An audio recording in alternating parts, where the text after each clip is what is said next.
अस्सलाम वालेकुम एवरीवन, कैसे हैं आप? सब ठीक ठाक हैं? प्लीज़ एनोनिमस यूज़र जो है ये अपना अकाउंट जो है वो रीनेम कर लें ताकि मुझे आइडिया हो जाए किस किस ने हमें ज्वाइन कर ली है। इसके अलावा मैंने आप लोगों को ईमेल के ऊपर एक व्हाट्सएप ग्रुप का लिंक भेजा था। उस ग्रुप को जिसने भी ज्वाइन नहीं किया वो प्लीज़ वहाँ पे ज्वाइन कर लें। क्योंकि हमारी जो भी असाइनमेंट्स होंगी, जो भी टास्क होंगे या क्विज़ वगैरह होंगे, वो सारे उसके लिंक्स, उसकी चीज़ें सारी हम व्हाट्सएप ग्रुप के अंदर शेयर कर रहे होंगे। इसके अलावा ऑफलाइन अगर आपको कोई भी हेल्प चाहिए होगी हमारी ट्रेनिंग के रिलेटेड, तो आप मुझसे वहाँ पे क्वेश्चन कर सकते हैं, डिस्कशन कर सकते हैं वहाँ। सेकेंडली, प्लीज़ अपने कैमरास जो है वो ऑन कर लीजिएगा। अभी मिस आयशा भी हमें ज्वाइन करती हैं, तो फिर इसको हम स्टार्ट करते हैं ट्रेनिंग को।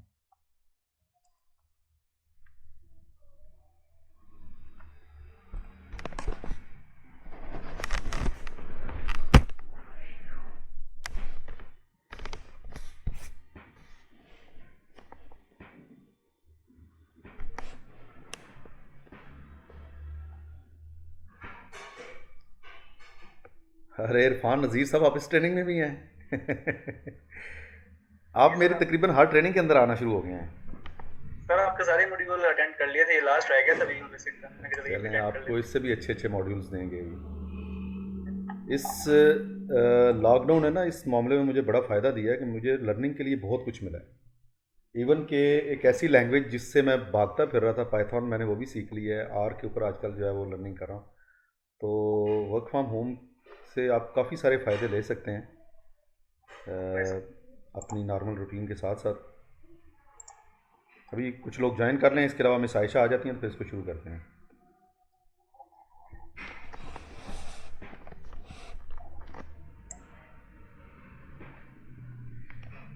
मीनवाइल मैं ग्रुप के अंदर एक फॉर्म सेंड करने लगा हूँ। प्लीज़ ये फॉर्म फिल कर दें। ये बेसिकली इंट्रोडक्शन है, रादर दैन कि हम यहाँ पे इंट्रोडक्शन कर रहे हो मैनुअली। उस फॉर्म को आप फिल करेंगे तो मुझे आइडिया हो जाएगा कि आप कहाँ पे स्टैंड कर रहे हैं और मुझे अपना जो मॉड्यूल है उसको किस तरह से लेके चलना है।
अस्सलाम वालेकुम everyone.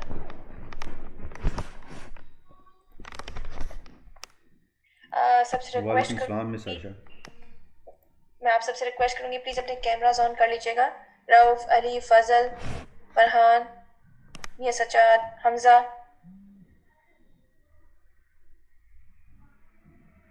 Really sorry for the delay, actually मेरा सिस्टम क्रैश कर गया था, मैं पहले एकदम ज्वाइन नहीं कर सकी। प्लीज़ अपनी यूनिट में जो से आपके रिसोर्स है अभी हमें ज्वाइन नहीं कर पा रहे उनको कॉल कर लें एक दफ़ा। सर फातर प्लीज़ कैमरा ऑन कीजिएगा। जहीर, फारूक और एक हमारे पास अनोनिमस यूज़र भी हैं, मैं उनसे रिक्वेस्ट करूंगी अपना नाम अपडेट कर लें।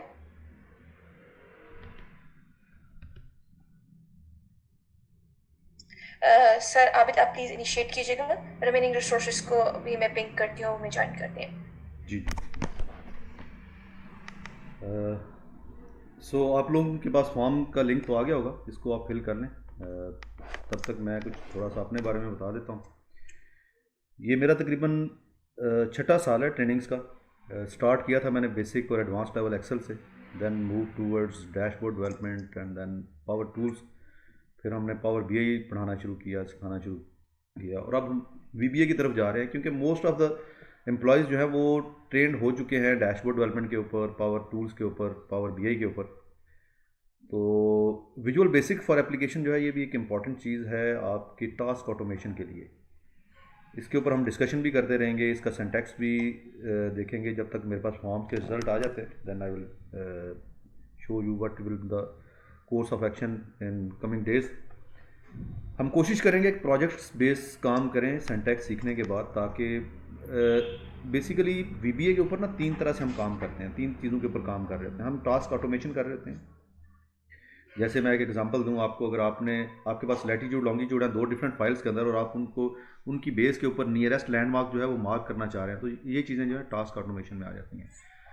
आप फॉर्म्स डिज़ाइन कर सकते हैं। फॉर्म डिज़ाइन करने के बाद आप एक्सेल शीट को एज अ डेटाबेस यूज़ करके वहाँ पर आप डेटा एंट्री कर सकते हैं, रिपोर्ट्स वगैरह आप जो है वो ऑटोमेट कर सकते हैं। इसके अलावा वेब स्क्रैपिंग कर सकते हैं। तो हम इन तीनों चीज़ों को ज़हन में रखते हुए अपनी जो असाइनमेंट्स हैं वो करेंगे।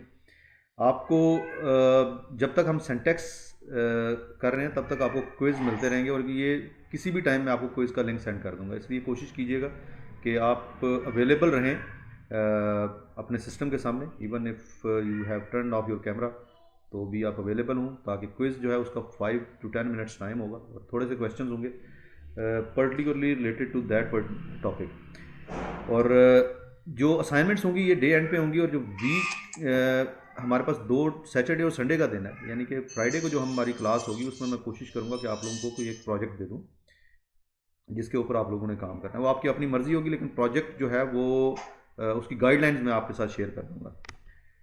सो मेरे पास 7 लोगों का रिस्पांस आ गया है, इनमें से आईटी से लोग भी हैं। ओके, और इनमें से कितने लोग ऐसे हैं जो कि ऑलरेडी प्रोग्रामिंग जानते हैं? सो वी हैव 3 पीपल जो जिनका प्रोग्रामिंग का बैकग्राउंड है, और 5 ऑफ आउट जो है उनका प्रोग्रामिंग बैकग्राउंड नहीं है।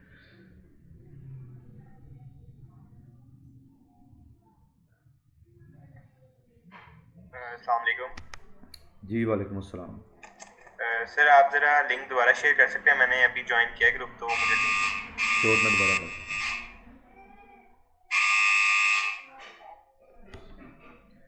अच्छा, इसमें ना एक चीज़ का थोड़ा सा वो हमें ख्याल रखना पड़ेगा, क्योंकि ये वर्चुअल ट्रेनिंग है और हम लोग एक दूसरे से काफ़ी दूर बैठे हुए हैं। तो अपने जो माइक्स हैं ये आप ऑफ रखेंगे। जैसे ही ज़रूरत होगी तो मैं आपको कह दूंगा, क्वेश्चन कर लूँगा तो आप ऑन कर लें, या अगर इन केस आपको कोई क्वेश्चन है तो आप रेज़ हैंड का एक ऑप्शन आ रहा होता है, वहाँ से आप मुझसे कनेक्ट कर सकते हैं, या चैट में जाके कोई लिख दें, 1 to 1 लिख दें, या फॉर एवरीवन लिख दें। और मैं एक बार फिर से रिक्वेस्ट करूंगी, हमारे पास अभी भी 4 लोग हैं जिन्होंने अभी अपना कैमरा ऑन नहीं किया, प्लीज़ अपने कैमराज ऑन कर लीजिएगा, थैंक यू। अच्छा, मैंने जो फॉर्म का लिंक है ये चैट में भी सेंड कर दिया। अगर इन केस किसी ने ग्रुप ज्वाइन नहीं किया हुआ तो वो यहाँ से ले सकता है, बल्कि मैं आज के साथ साथ आपके साथ व्हाट्सएप ग्रुप का भी लिंक दोबारा से शेयर कर देता हूँ।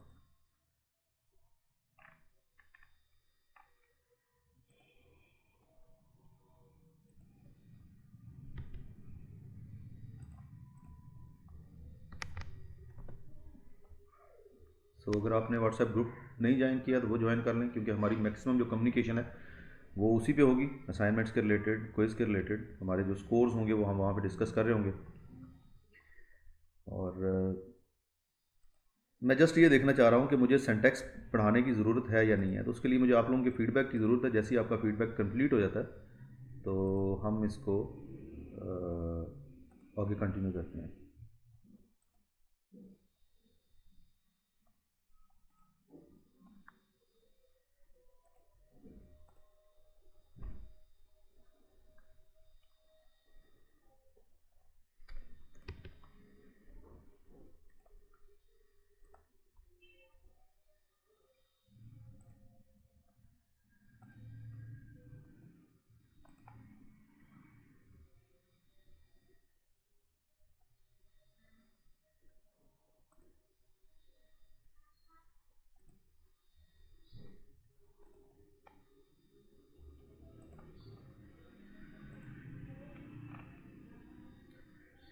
Okay, I have received response from 15 people, और इनमें से 7 के पास प्रोग्रामिंग बैकग्राउंड है।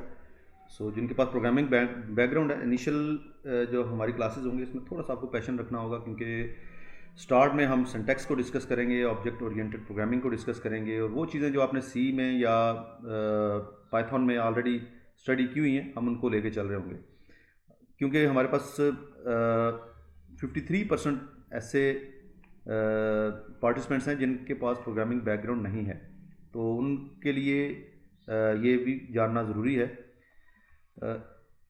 जो इस सारे सर्वे के अंदर सबसे इम्पॉर्टेंट चीज़ थी वो ये थी कि आप लोग ये सीखना क्यों चाह रहे हैं। सो मैं आपको थोड़ा सा आपके रिस्पॉन्सेज जो हैं वो बता देता हूँ। टू ऑटोमेट रूटीन टास्क, बिल्कुल ठीक है जी, ऑटोमेशन के लिए हम यूज़ करते हैं मैक्रोज को और विजुअल बेसिक फॉर एप्लीकेशन को। To efficiently perform my job and grow my skill set, ये बिल्कुल जी ये बड़ी ज़बरदस्त स्किल सेट है VBA की, और बहुत कम लोग जो हैं इसमें इंटरेस्टेड होते हैं, और बहुत कम लोगों के पास ये स्किल सेट होता है। जिनके पास होता है ये जब आप ये सीख लेंगे, ट्रेनिंग से आप गो थ्रू हो जाएंगे, तो आपको आइडिया होगा कि इसका कितना फ़ायदा है। Learning and professional development to get better making new Excel based programs, great. Task automation for better learning of VBA and its. अच्छा, इसमें ना हम लोग जो वीक 1 है, वीक 1 में हो सकता है हम एक आध ही जो प्रोजेक्ट है वो कर सकें, लेकिन वीक 2 में हम मल्टीपल प्रोजेक्ट्स कर रहे होंगे, और मैं कोशिश करूंगा कि 3 से 4 प्रोजेक्ट हम लाजमी कर लें इसमें। सो मोस्टली आप लोगों का रिस्पॉन्स यही है कि हम इसमें ऑटोमेशन करना चाह रहे हैं इस VBA के ज़रिए। किसी को आइडिया है कि मैक्रो क्या चीज़ है? Anyone? Macro I think records whatever actions जो हम परफॉर्म करते हैं, फॉर एग्जांपल एक्सेल या किसी भी ऑफिस एप्लीकेशन के ऊपर, एंड उसको रिवाइंड करता है, वो रीप्ले करता है, सो दैट बिल्कुल ठीक कहा आपने। और किसी को कोई आइडिया हो मैक्रो क्या चीज़ है और हम इसको क्यों मैक्रोज को यूज़ कर रहे होते हैं? हमारी ये 8 डेज़ की डिस्कशन मैक्रोज के अगेंस्ट होगी, प्रोग्राम्स के अगेंस्ट होगी। अच्छा, मैक्रो बेसिकली जिस तरह अली ने कहा कि मैक्रो एक रिकॉर्डिंग है कुछ सर्टन स्टेप्स की जो कि हम एक्सेल के अंदर परफॉर्म करते हैं, और हम जब भी उनको दोबारा से यूज़ करना चाहें हम उनको यूज़ कर सकते हैं। वो रिकॉर्डेड हमारे पास पड़ा होता है, जिसकी एग्जांपल बिल्कुल ऐसे ही है जैसे अगर आज के दिन में आप कोई वीडियो रिकॉर्ड करें किसी भी एक सीनरी के ऊपर, और बेशक वो चीज़ें चेंज हो जाएं बाद में, तो आपको वीडियो में वो पुरानी चीज़ें दोबारा से नज़र आती हैं, वही एक्शंस आपको नज़र आते हैं। इसी तरह से मैक्रोज काम करते हैं। रिकॉर्डेड मैक्रो की एक लिमिटेशन है, जहाँ पे जाके रिकॉर्डेड मैक्रो हमें सपोर्ट नहीं करता, उसके बाद हम बात करना शुरू कर देते हैं VBA के ज़रिए खुद से मैक्रो डिज़ाइन करने की, खुद से प्रोग्राम लिखने की। Visual basic for application, actually visual basic for application का मतलब ये है कि आप इसके ज़रिए माइक्रोसॉफ्ट की जितनी भी एप्लीकेशंस हैं, जैसे इंटरनेट एक्सप्लोरर है, आउटलुक है, या एक्सेल, वर्ड, पावर पॉइंट है, हम इनके साथ कम्युनिकेट कर सकते हैं। लेकिन एक चीज़ ध्यान में रखिएगा, हम पावर टूल्स के साथ कम्युनिकेट नहीं कर सकते अगर हम VBA यूज़ कर रहे हैं। अब बेसिकली पावर बीआई की बात करें, पावर पिवट की बात करें या पावर क्यूरी की बात करें, इन टूल्स के साथ VBA लैंग्वेज हमें सपोर्ट नहीं करती। वहाँ पे जाके हम डैक्स और एम लैंग्वेज का सहारा ले रहे होते हैं उन चीज़ों को उनके ऊपर काम करने के लिए या उन चीज़ों को लर्न करने के लिए। सो हमारा इस ट्रेनिंग के अंदर जो मेन फोकस है वो एक्सेल का होगा। हम एक्सेल के ऊपर ही चीज़ें कर रहे होंगे, एक्सेल के ऊपर ही जो है वो बना रहे होंगे। मैंने 2-3 प्रोजेक्ट्स भी आप लोगों के लिए जो शॉर्टलिस्ट किए हैं। Let me share my screen and show you what we can do over here. मेरी स्क्रीन आप लोगों के पास डिस्प्ले होगी? जी यस जी हो रही है डिस्प्ले। ठीक हो गया।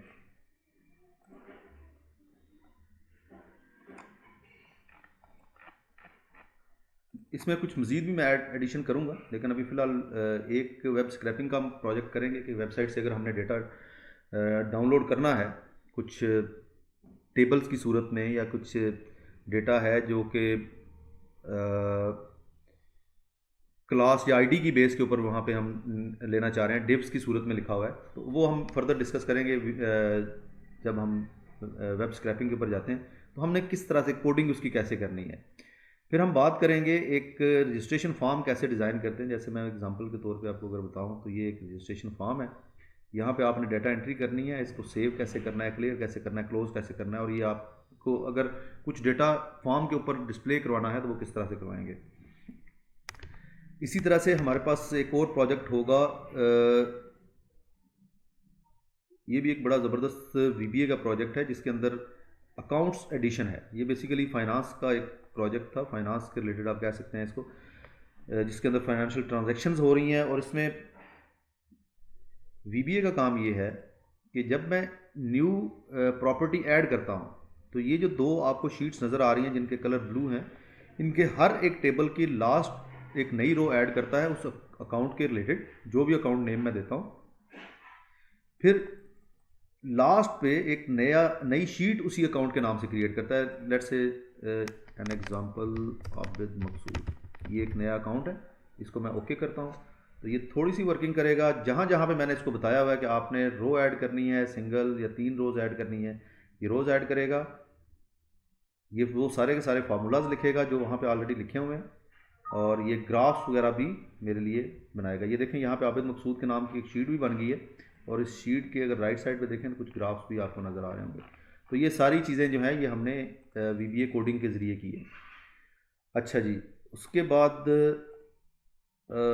मेरे पास ये एक और मैक्रो है, ये भी बड़ा सिंपल सा मैक्रो है मेरे पास। मैंने जैसे आपको स्टार्ट में बताया था, कोऑर्डिनेट्स हैं 2 डिफरेंट प्लेसेस के, इसमें लैटीट्यूड है, लॉन्गिट्यूड है, और मैं सर्च करना चाह रहा हूँ किसी एक दूसरी शीट में। आपको पता है कि 1 बाय 1 सर्च करना बड़ा मुश्किल होता है। अगर आप इन कोऑर्डिनेट्स को सर्च करना शुरू करें और आपने 5 के क्राइटेरिया के ऊपर जाना है और आप चाह रहे हैं कि मेरे पास ये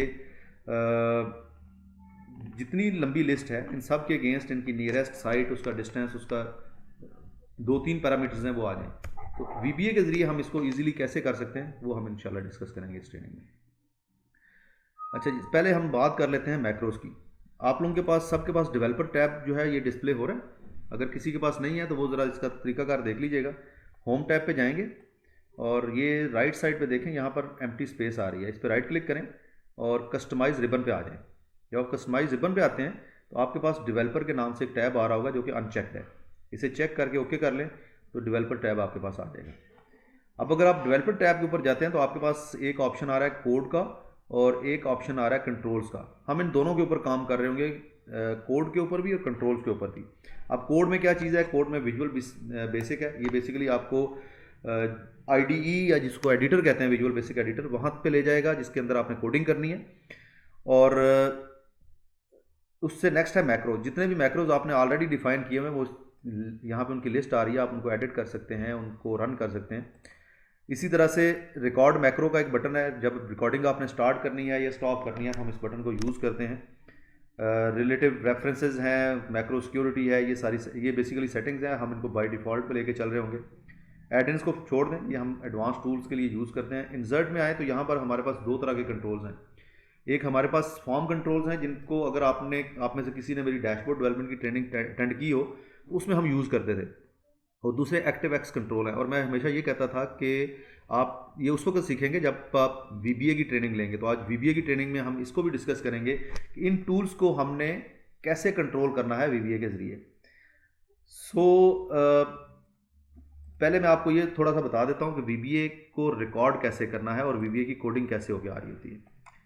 मेरे पास रिकॉर्डेड वीबीए है, मैं आपको वो शो करता हूँ ताकि हमारा जो टाइम है वो ज़्यादा उन चीज़ों पे कंज्यूम हो जिनकी हमें एक्चुअली ज़रूरत है। अगर आप इस स्क्रीन के ऊपर देखें तो आपको 3 बटन नज़र आ रहे हैं। एक सम वैल्यूज़ का है, गेट कंट्रीब्यूशंस का है और क्लियर आल का है। ये तकरीबन हर ट्रेनिंग के अंदर मैं ये वाला मैक्रो आपको दिखा रहा होता हूँ। सम वैल्यू पे आप क्लिक करते हैं तो ये आपकी वैल्यूज़ के अंदर कुछ फार्मूला ऑटोमेटिकली लिख देता है। कॉन्ट्रीब्यूशंस पे क्लिक करते हैं तो ये एक कॉलम के अंदर कॉन्ट्रीब्यूशंस लिख देता है। और आप क्लियर आल पे क्लिक करते हैं तो वो सारी चीज़ें ये क्लियर कर देता है। बेसिकली ये वो सर्टन स्टेप्स हैं जो कि मैंने इसके अंदर रिकॉर्ड किए हुए हैं। इनकी रिकॉर्डिंग की बेस के ऊपर जब भी मैं किसी एक पर्टिकुलर बटन को क्लिक करता हूँ तो वो सारी की सारी रिकॉर्डिंग चलती है। जो जो स्टेप्स मैंने उस वक्त किए थे रिकॉर्ड करते हुए वो यहाँ पे परफॉर्म कर देता है। चलिए हम थोड़ा सा इसको डिटेल में डिस्कस कर लेते हैं। हम डेटा एक अलग शीट में ले आते हैं। एक चीज़ आपने याद रखनी है, क्योंकि ये एक प्रोग्रामिंग लैंग्वेज है तो इसको रन होने के लिए एक डिबगिंग का एनवायरनमेंट चाहिए जहाँ पर ये डेटा को कोड को डिबग कर सके, आपके कोड को ट्रांसलेट कर सके एक्शनेबल कंडीशन में। तो उसके लिए हमें ये फाइल जो है ना, इसको हम नॉर्मल एक्सेल में अगर सेव करेंगे तो हमारा मैक्रो या हमारा वीबीए काम नहीं करेगा। तो हमें करना क्या होगा, इसको हमने सेव करना है मैक्रो एनेबल्ड वर्कबुक में। अगर आप सेव एज टाइप पे देखें तो ये सेकंड ऑप्शन है मैक्रो एनेबल्ड वर्कबुक। आपने याद रखना है कि हमेशा जिस फाइल के अंदर वीबीए है, जिस फाइल के अंदर मैक्रो है, उसको आपने मैक्रो एनेबल्ड वर्कबुक में सेव करना है। अब जब आप इस फाइल के ऊपर काम करते हैं और उसके बाद इसको सेव करके क्लोज कर देते हैं, दोबारा से इसको ओपन करेंगे तो आपका मैक्रो उसी तरह से काम करेगा जिस तरह से आपने इसको रिकॉर्ड किया था। अब चलते हैं रिकॉर्डिंग की तरफ। वही 3 चीज़ें रिकॉर्ड करते हैं जो भी मैंने आपको दिखाई थी। First of all click on record macro option. यहाँ पे आपने मैक्रो को कोई नाम देना है। ये नाम हम यहाँ पे लिख के भी दे रहे होते हैं और जिस वक्त हम वीबीए पे काम करेंगे तो वहाँ पर हम मैक्रो का ये नाम जो है ये automatically in term of functions जो है डिक्लेयर कर रहे होंगे। जैसे नॉर्मली हम फंक्शन ये जो आईटी से लोग हैं, हम जैसे क्लास डिफाइन करते हैं या फंक्शन डिफाइन करते हैं, आपको आइडिया होगा, उसी तरह से हम मैक्रो को भी डिफाइन करते हैं। तो मैं लेट्स से इसका नाम दे देता हूँ सम, और इसको आप शॉर्टकट की असाइन कर सकते हैं अगर करना चाहें तो। अगर आप शॉर्टकट की मैक्रो को भी असाइन कर देंगे और वही शॉर्टकट की आपके किसी एक्सेल फंक्शन की है तो ये मैक्रो के तौर पे उसको यूज़ करेगा। जैसे मिसाल के तौर पे अंडरलाइन की एक शॉर्टकट की है, वो हम टेक्स्ट को अंडरलाइन करने के लिए यूज़ करते हैं, कंट्रोल यू। आप यहाँ पे कंट्रोल यू करके इसको ओके कर देंगे तो वो कंट्रोल यू फिर अंडरलाइन नहीं करेगा, वो हर दफ़ा मैक्रो रन करेगा इस पर्टिकुलर वर्कबुक के अंदर। फिलहाल मैं इसको ब्लैंक छोड़ देता हूँ। हमेशा याद रखें जब भी आप मैक्रो रिकॉर्ड करते हैं तो हमेशा उसको दिस वर्कबुक में ही सेव करें। अगर पर्सनल मैक्रो वर्कबुक में ले जाएंगे तो आप तो उसको यूज़ कर सकते हैं, आपके सिस्टम पे वो काम करेगा, लेकिन वो किसी दूसरे के सिस्टम पे काम नहीं करेगा। न्यू वर्कबुक में आपने नई वर्कबुक जो भी क्रिएट की है उसके अंदर ले जाएं या दिस वर्कबुक में ले लें। ओके कर दें इसको। अब ये रिकॉर्डिंग स्टार्ट होगी। अगर आप देखें जहाँ से स्टार्ट रिकॉर्डिंग का एक हमारे पास टूल आ रहा था उसकी जगह पे स्टॉप रिकॉर्डिंग आ गया। अब मैंने क्या करना है कि सिंपली यहाँ पर सम का मैंने फॉर्मूला लिखा और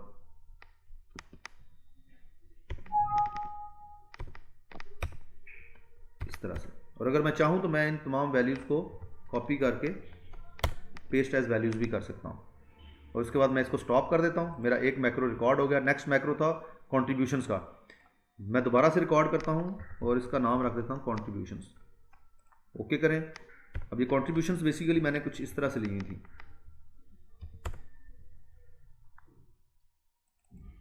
उसके बाद इसको भी आप कॉपी करके वैल्यूज पेस्ट कर दें और स्टॉप कर दें। अब इसका फ़ायदा क्या है, एंड यूज़र को नहीं पता कि आपने यहाँ पे बेसिकली किया क्या है। उसको एक टास्क है जो आपने रिकॉर्ड करके दिया या राइट करके दिया और वो इजीली उससे कुछ एक्शंस परफॉर्म कर सकता है।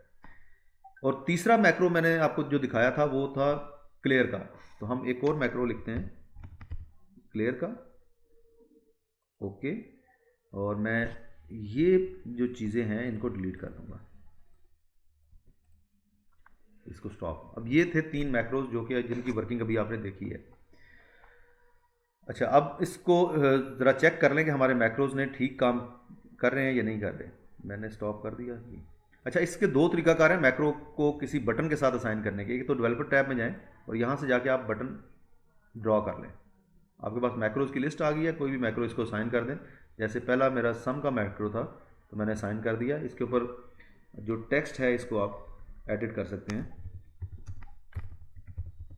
जो भी आप लिखना चाहें।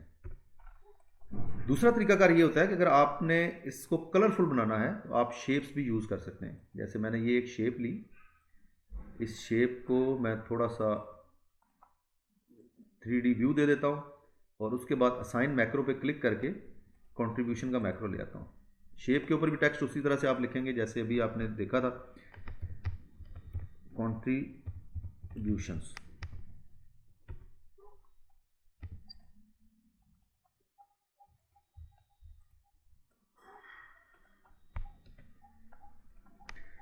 उसके बाद लास्ट हमारा मैक्रो था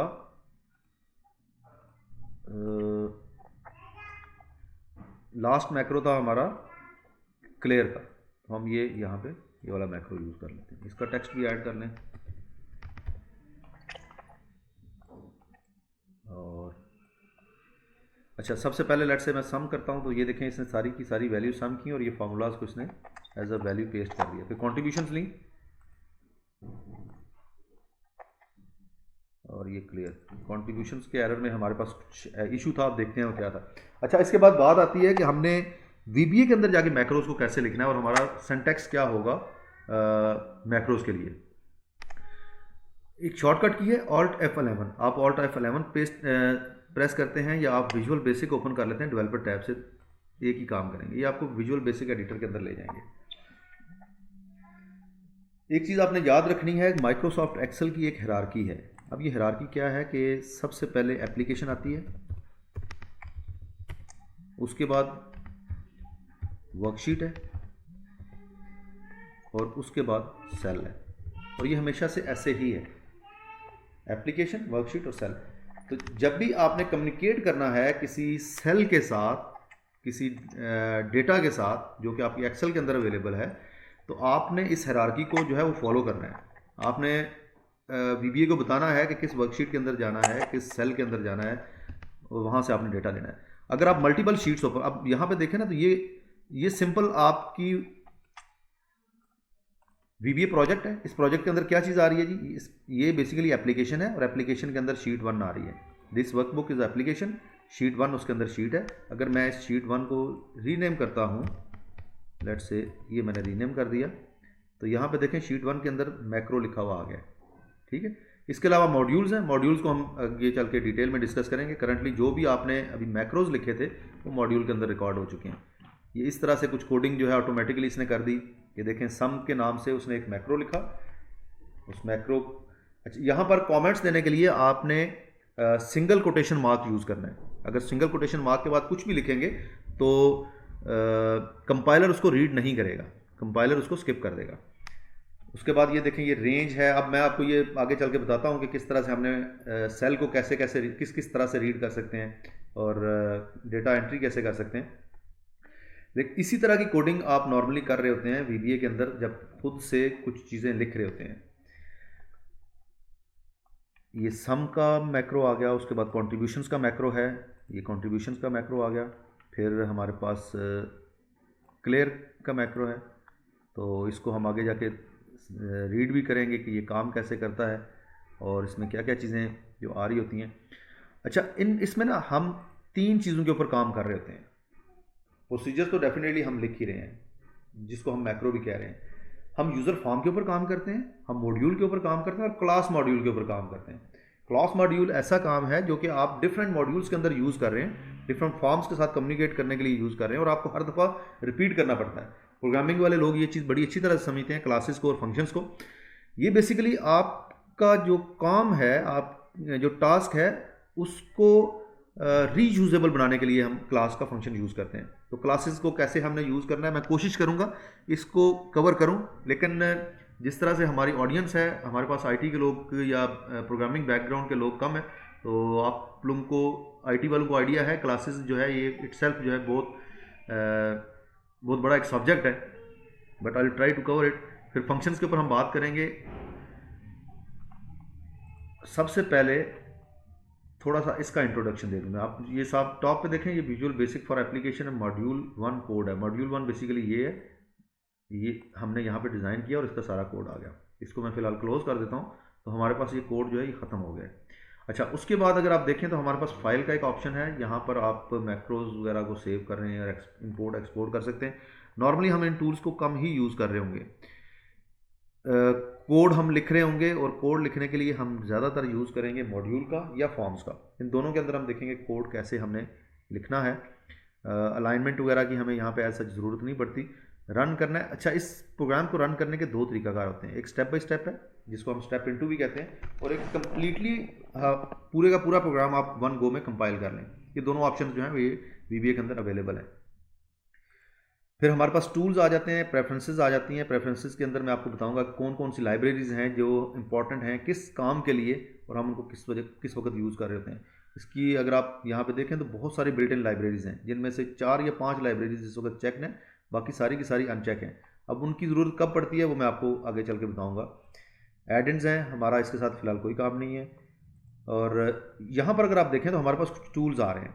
सबसे पहले जो टूल है ये यूज़र फॉर्म के साथ काम करने के लिए या एक्सेल को व्यू करने के लिए ये हमारे पास टूल है।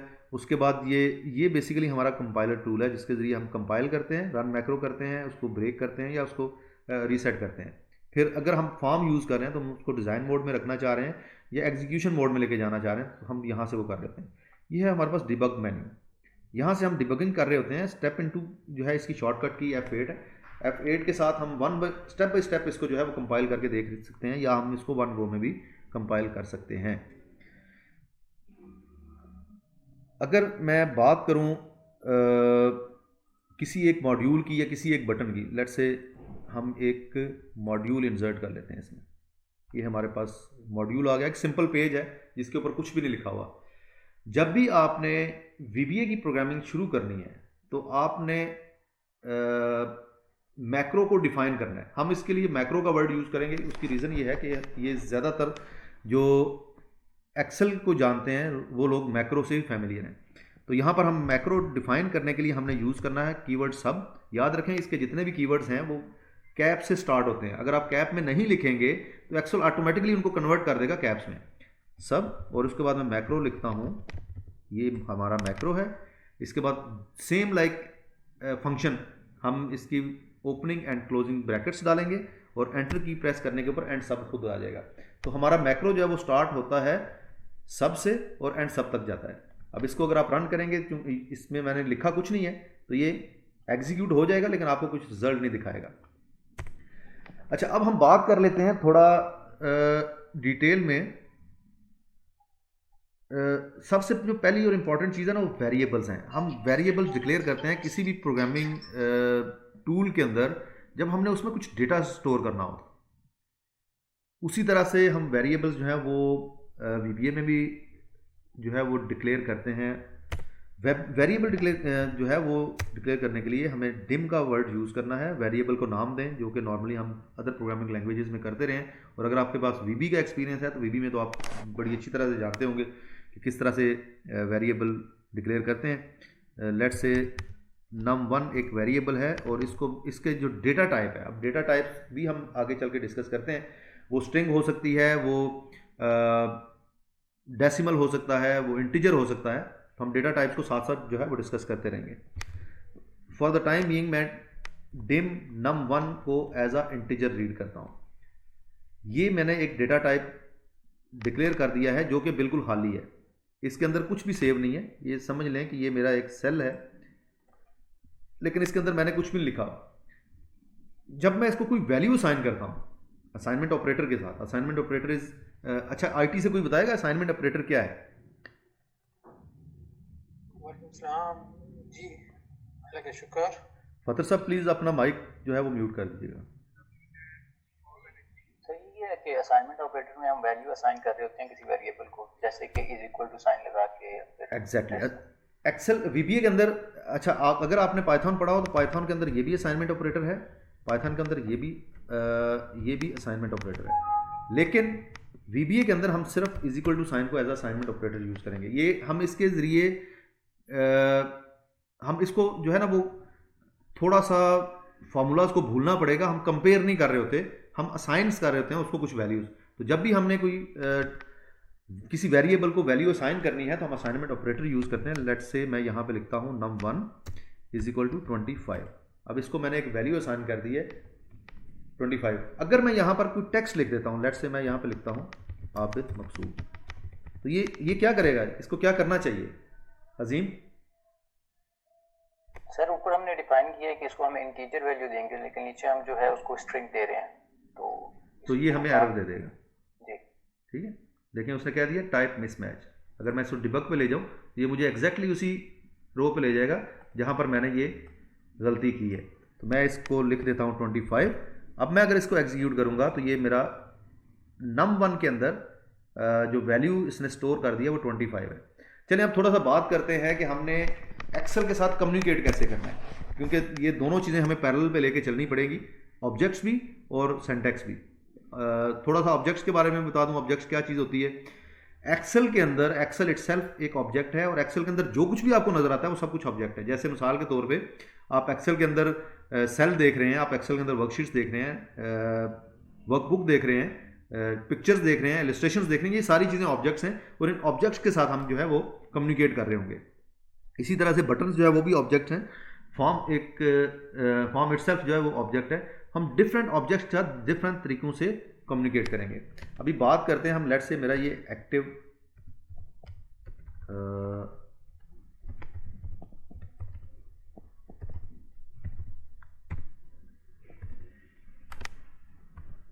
अभी एक्टिव सेल को हम एक वैल्यू देते हैं, और वैल्यू हम दे देते हैं num1। ठीक है, जरा इसको एग्जीक्यूट करें। क्या हुआ, जब मैंने उसको बताया कि एक्टिव सेल के अंदर मैंने क्या किया, बड़ा सिंपल प्रोग्राम है, dim num1 हमने एज अ इंटीजर इसको हमने डिक्लेयर कर दिया, ये हमारा वेरिएबल हो गया। फिर उस वेरिएबल के अंदर हमने एक वैल्यू स्टोर की जो कि 25 है। उस 25 को हमने बताया कि आपने ये 25 जो है ये स्टोर करना है एक्टिव सेल के अंदर। अब मिसाल के तौर पे मैं क्लिक करता हूं यहां पर, और फिर दोबारा से मैं इसको रन करता हूं। अब मेरा चूंकि एक्टिव सेल जो है वो H8 था, तो H8 के अंदर उसने वो वैल्यू जो है वो लिख दी है। अच्छा, सेल के साथ कम्युनिकेट करने का एक और तरीकाकार भी है। ये तो था एक्टिव सेल के साथ कम्युनिकेट करने का, और तरीकाकार ये है कि मैं लेट से लिख देता हूं A2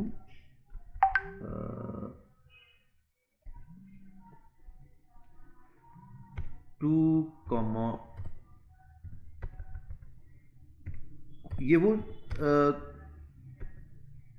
ये वो मेथड्स हैं जो कि नॉर्मली हम लोग यूज़ नहीं करते, लेकिन जानना ज़रूरी है कि कैसे काम हम इनके साथ कर सकते हैं। अच्छा, जब मैं इसको रन करता हूँ, अच्छा मुझे इसके पास स्टार्ट वैल्यू नहीं दी, ये कुछ इस तरह से है 8,2 और RANG रेंज।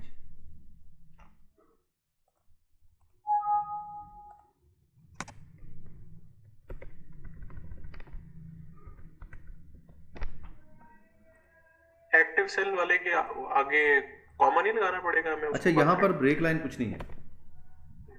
आप सेमी कॉलन की बात करें जो हम C++ में लगाते थे या किसी और लैंग्वेज के अंदर लगाते थे। अच्छा, तो जो नेक्स्ट हमारा मेथड होगा किसी भी सेल के साथ कम्युनिकेट करने का, वो हम इसको सेल का एड्रेस बताते हैं। सेल का एड्रेस हम कैसे बताते हैं, मैं एक सिंपल तरीका आपको बता देता हूँ। आप लिखते हैं जी रेंज के बाद आप डालते हैं ब्रैकेट, और इसको बता देते हैं लेट से इसने डालना है C3 में कुछ वैल्यू ऐड करनी है। तो ये C3 के अंदर जाके वैल्यू लिखेगा, और वो वैल्यू क्या होगी, वो num1 होगी। अब हमने पहले हम क्या कर रहे थे, हम इसको एक वैल्यू थ्रो कर रहे थे कहीं पे भी जहाँ पे हमारा कर्सर है, जो हमारा एक्टिव सेल है वहाँ पे जाके लिख दो। अब हमने उसको बता दिया कि C3 रेंज है इसकी, वहाँ पे जाके आपने ये लिखना है। अब ये देखें C3 में कुछ भी नहीं लिखा हुआ, इसको मैं आपके लिए हाईलाइट कर देता हूँ। और जब मैं इसको रन करता हूँ, एक तो ये एक्टिव सेल के अंदर लिखेगा, और दूसरा C3 में लिख देगा। एक्टिव सेल में इसलिए लिखा है कि मैंने इसको कमेंट्स में कन्वर्ट नहीं किया था। अब अगर मैं इस पूरी की पूरी शीट को ब्लैंक करूँ और दोबारा से ये मैक्रो रन करूँ, अब देखिएगा ये यहाँ पर जाके इसको मैं ज़रा इसका साइज़ छोटा कर लूँ ताकि दोनों चीज़ें आपको साइड बाय साइड नज़र आती रहें।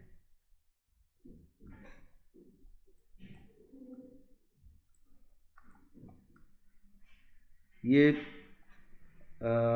एडिटर और शीट दोनों विजिबल है ना आपको ठीक से? यस। अच्छा, अब मैं चला जाता हूँ मैक्रो की शीट के अंदर। मैक्रो की शीट में जाके मैं दोबारा से एडिटर के ऊपर जाता हूँ और मैं इसको रन करता हूँ।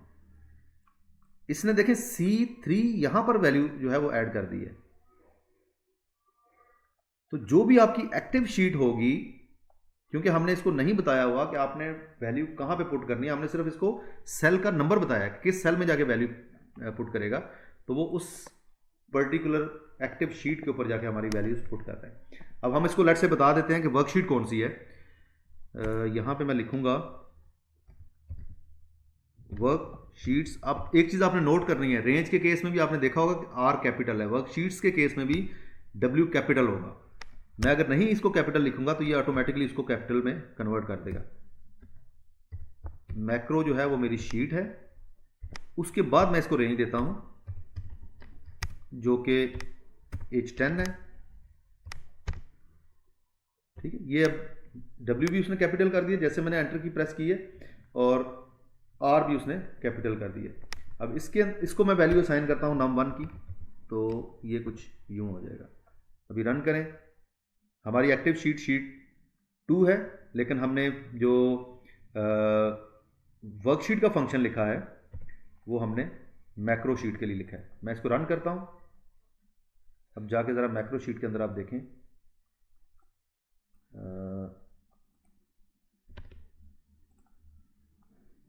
मैक्रो H10 है हमारा, ये बनता है। H10 के पीछे वो सब वैल्यूज ऊपर सब वैल्यूज आया हुआ है, इसके ऊपर लिखा होगा ये ठीक है। तो इस तरह से हम वर्कशीट से या वर्कबुक से कम्युनिकेट कर सकते हैं। अच्छा, ये तो था कि हमने अगर वर्कबुक में या वर्कशीट में डेटा ऐड करना है तो हम किस तरह से करेंगे। अगर हमें वर्कशीट से डेटा मैक्रो में लेके आना है तो उसका क्या तरीकाकार होगा। एक छोटी सी इसके ऊपर असाइनमेंट कर लेते हैं। लेट्स से ये मेरे पास वैल्यू 1 है, वैल्यू 1, और इसके अंदर लिखा हुआ है कोई एक वैल्यू 10, और ये वैल्यू 2 है। यहाँ पर हमारे पास 25 है, और मुझे इन दो वैल्यूज़ को मल्टीप्लाई करके रिजल्ट शो करना है यहाँ पर। बड़ा सिंपल सा मैक्रो। ये सारी चीज़ें मैं एक दफ़ा डिलीट कर देता हूँ ताकि हमारे लिए इजी रहे, और इसको थोड़ा सा हम एक्सपैंड कर देते हैं। अच्छा, सबसे पहले तो हम 3 वेरिएबल्स यहाँ पर जो है वो डिक्लेयर करेंगे। हम वेरिएबल डिक्लेयर नहीं भी करते तो हम काम चला सकते हैं, लेकिन अच्छा तरीका ये होता है कि आप वेरिएबल्स में वैल्यूज़ को स्टोर करें, फिर उसके ऊपर कैलकुलेशन करें और फिर रिटर्न कर दें अपनी वर्कशीट्स को। यहाँ पर हम एक वेरिएबल डिक्लेयर करते हैं, वेरिएबल num1, और इसको हम डिक्लेयर करेंगे एज इंटीजर। फिर हम दूसरा वेरिएबल भी डिक्लेयर करते हैं num2, ये भी हमारा एज ए इंटीजर हो जाएगा। और तीसरा वेरिएबल जो है वो रिजल्ट के तौर पे हम ले लेते हैं, उसको भी हम एज अ इंटीजर डिक्लेयर करते हैं। तो ये 3 हमने वेरिएबल्स डिक्लेयर कर दिए। अब इन वेरिएबल्स को पहले हमने वैल्यू असाइन की थी मैनुअली, यहीं से हमने वैल्यू उसके आगे लिख दी थी, और उसने वैल्यू के ऊपर जहाँ जो भी हमने कैलकुलेशन करनी चाहिए या जो भी हमने रिजल्ट उससे लेना चाहा उसने हमें वो रिजल्ट प्रोवाइड किया। अब हमें क्या चाहिए, हमें C2 और C3 की वैल्यूज़ चाहिए। तो वो हम कैसे लेंगे, num1 ये हमारा वेरिएबल है, और इस वेरिएबल के अंदर हम डेटा ले रहे होंगे वर्कशीट्स, और वर्कशीट्स में हमारी वर्कशीट का नाम है शीट 3 डॉट रेंज, और रेंज है हमारी C2। ये देखें जो भी सेल है या शीट का नाम है वो एज अ टेक्स्ट यहाँ पे जो है वो हम रीड कर रहे हैं। तो शीट 2 के अंदर जो कुछ भी है वो उठा के num1 के अंदर ले आओ। इसी तरह से num2 ले लेते हैं, num2 is equal to worksheets, और वर्कशीट हमारी वही है शीट 3 यहाँ पे भी हम रेंज लिखेंगे। याद रखें सिंटैक्स इन एनी केस जो है वो केस सेंसिटिव होता है। आप कोई भी प्रोग्रामिंग लैंग्वेज पढ़ रहे हैं वहाँ पर अगर सिंटैक्स आप केस सेंसिटिव नहीं लिख रहे या उस तरह से नहीं लिख रहे तो आपको एरर थ्रो होगा। खास तौर पे C++ के लोग ज़्यादा हैं तो C++ में आप लोगों ने देखा होगा कि सिंटैक्स ऑटोमेटिकली आपको अपडेट नहीं करके देता, वो आपको एरर थ्रो करता है। लेकिन VBA के केस में वो आपका सिंटैक्स जो है उसको कन्वर्ट कर देता है, जहाँ पे कैपिटल लेटर होना चाहिए उसको उसी तरह से लिख देता है।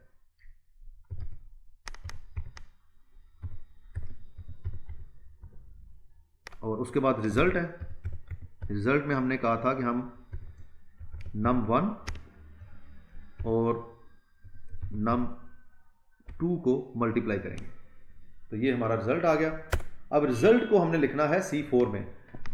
C4 के लिए आप वर्कशीट उस पर्टिकुलर जो सेल है उसका एड्रेस दें इसको, वर्कशीट्स, और यहाँ पर हमारी जो शीट है वो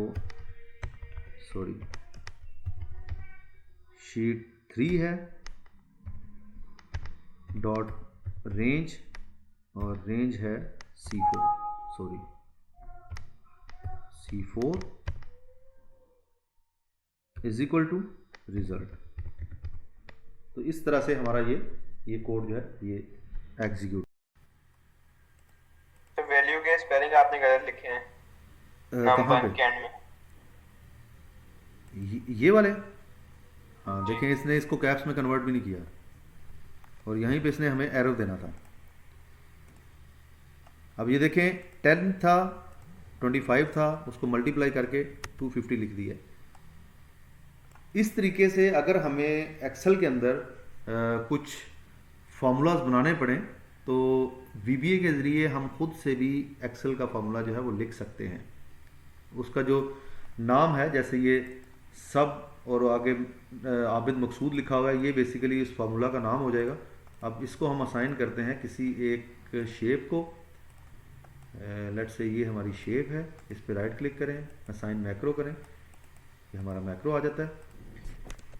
रन करेंगे वो सारे का सारा कोड एग्जीक्यूट होगा और हमारा जो प्रोग्राम है वो टर्मिनेट हो जाएगा। ये तो था कि वेरिएबल्स हमने कैसे डिफाइन करने हैं और उन वेरिएबल्स के अंदर डेटा को स्टोर कैसे करना है, एक्सेल शीट के साथ कम्युनिकेट कैसे करना है। डेटा हम लेने के मल्टीपल लिए वेरिएबल्स को एक लाइन में डिक्लेयर कर सकते हैं या ये इसको अलग अलग ही करना पड़ता है? कर सकते हैं जी, आप कॉमा के साथ कर सकते हैं कॉमा के साथ कर सकते जी।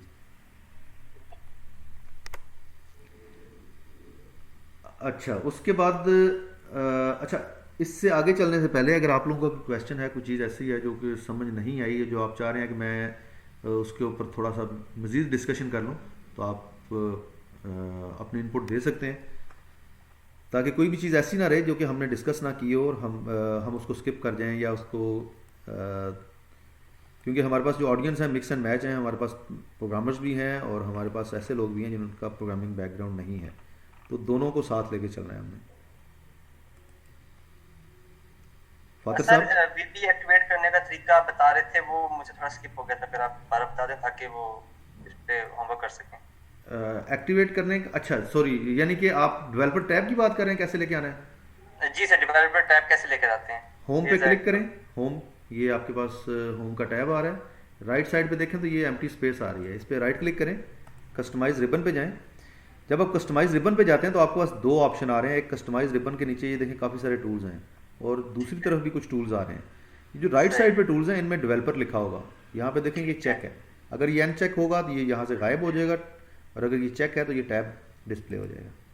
ठीक हो गया। उसके बाद VBA एडिटर में जाने के लिए Alt F11 भी आप यूज़ कर सकते हैं और VBA एडिटर के अंदर जाने के लिए आप डेवलपर टैब पे जाएं और वहाँ से भी आप VBA एडिटर को ओपन कर सकते हैं। ये देखिए, सही, ठीक है। और किसी का कोई क्वेश्चन? ये जो डिस्प्ले करवाने के लिए ये वर्कशीट, ये डिस्प्ले के लिए फार्मूला है worksheet sheet 3 dot range C4 equal to result, ये ऊपर result equal to num1 into num2, ये तो कैलकुलेशन के लिए होगा, लेकिन वहां पे डिस्प्ले करवाने के लिए हमें ये लास्ट लाइन वाला फार्मूला इस्तेमाल करना पड़ेगा। बेसिकली ये जो चीज़ है ना, ये हमने अपने सेल का एड्रेस दिया है इसको। अच्छा, ये सेल का एड्रेस दिया है, ठीक है, हमने बताया कि सेल के अंदर जाके उसने रिजल्ट लिखना है। और सही सही सही। रिजल्ट को हमने कैलकुलेट किया है इस फार्मूला की मदद से। रिजल्ट को उसके ठीक हो गया। रिजल्ट को हमने वहाँ पे कैलकुलेट किया, उसको फिर यहाँ पे हमने डिस्प्ले या सेल का रिजल्ट दिया कि यहाँ पे आप डिस्प्ले कर दें। बिल्कुल। ठीक है, थैंक यू। और किसी का कोई क्वेश्चन, कोई चीज़ जो यहाँ तक क्लियर ना हो? सॉरी आबिद भाई, मैं आपको डिस्टर्ब करी बीच में।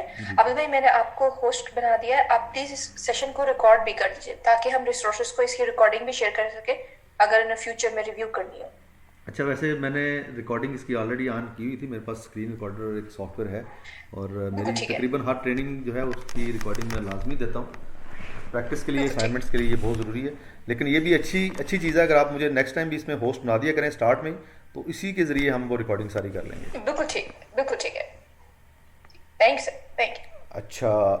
अच्छा, इसको ना थोड़ा आगे लेके चलते हैं। अब हम बात करते हैं कंडीशंस की। जैसे अगर आपने एक्सेल के अंदर इफ़ फंक्शन यूज़ किया हो, तो इफ़ क्या करता है कि हम उसको कोई एक कंडीशन दे देते हैं, उस कंडीशन के ऊपर काम करते हुए हमें कुछ वैल्यूज़ रिटर्न कर देता है। अगर कंडीशन ट्रू नहीं है तो उसकी फॉल्स वैल्यू कर देता है। इसी तरह हम बात करेंगे लूप की। लूप क्या चीज़ होती है? लूप है बेसिकली एक सर्टन स्टेप को अगर आप बार बार रिपीट करना चाहें तो आप किस तरह से रिपीट करेंगे।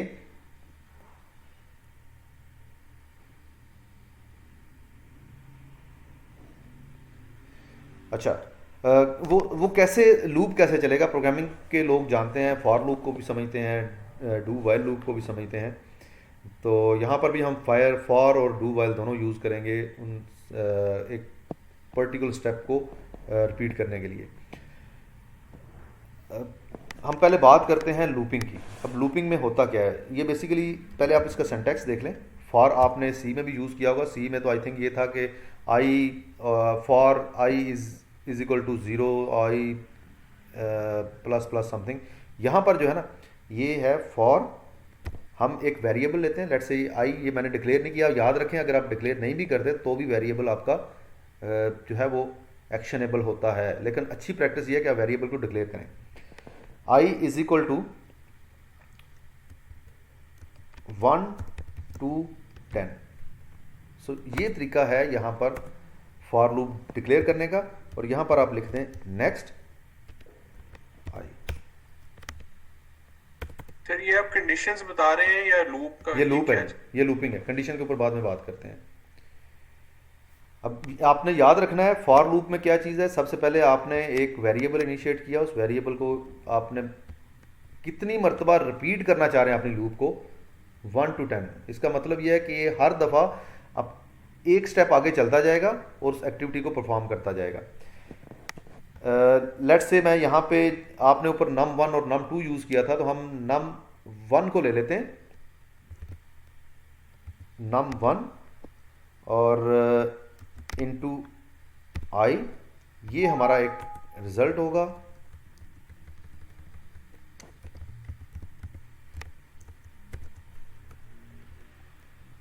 आई जो है ये 1 है, 2, 3, 4 एंड सो ऑन है। रिजल्ट में अब क्या करेगा कि हमारे जो वैल्यू है C2 के अंदर, उसको ये हर दफ़ा आई के साथ मल्टीप्लाई करेगा। आई की वैल्यू क्या होगी? वो 1 होगी, 2, 3, 4, 5, 6, 7, 8, 9 और 10 होगी। अब इस रिज़ल्ट को हम डिस्प्ले करते हैं। लेट्स से मेरे पास, हम इसी एक रेंज को ले लेते हैं, इसमें थोड़ी सी एडिशन कर लेंगे और यहाँ पे मैं C की बजाय D कर देता हूँ। अच्छा, अगर तो मैं इसको एज इट इज़ रन करूँगा तो ये क्या करेगा? हर मरतबा इसी D4 के अंदर ये वैल्यू बार बार लिखता जाएगा।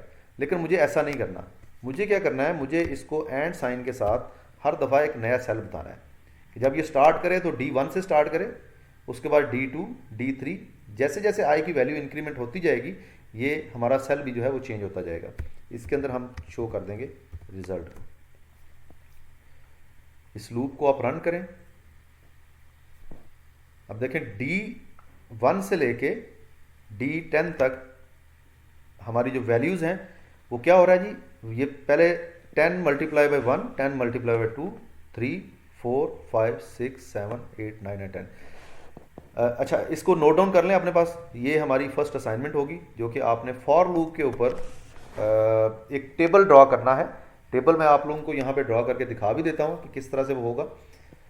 थोड़ा सा उसको डायनामिक रखना है। डायनामिक से मुराद ये है कि ये ज़रूरी नहीं है कि मेरा टेबल जो है वो सिर्फ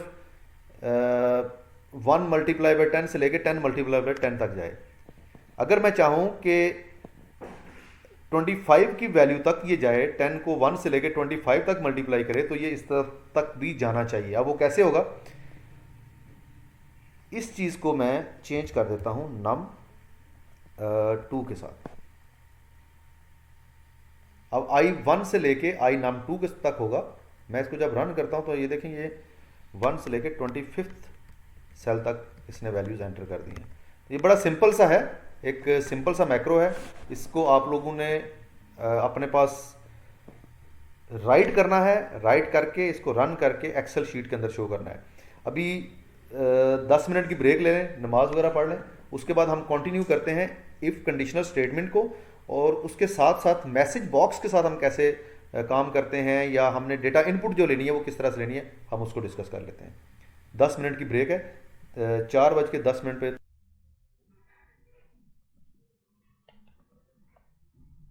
यस ओके, जी सर। चलिए शुरू करते हैं इसको फर्दर। अच्छा, लूप तक कोई आपका क्वेश्चन या कोई चीज़ आपको समझ में ना आई तो आप पूछ लें, फिर इसको आगे लेके चलते हैं। इसमें ये नेक्स्ट का फंक्शन जो है डेफिनेशन, ये आपने खुद ऐड की थी या फॉर के साथ ऑटो आती है? ये बेसिकली फॉर लूप का, ये पूरी लूप का पार्ट है ये जी। जिस तरह सब और एंड सब है, इसी तरह आई थिंक इसी फॉर और तरह नेक्स्ट एग्जैक्टली ये फॉर लूप का पार्ट है, ये सिंटैक्स का हिस्सा है। ये करता क्या है, नेक्स्ट आई का मतलब ये है i+1, राइट। और अगर आप नेक्स्ट के साथ कुछ और लिखें, जैसे i+2 लिख दें, तो वो उसको एज इट इज लेके चल रहा होगा। राइट।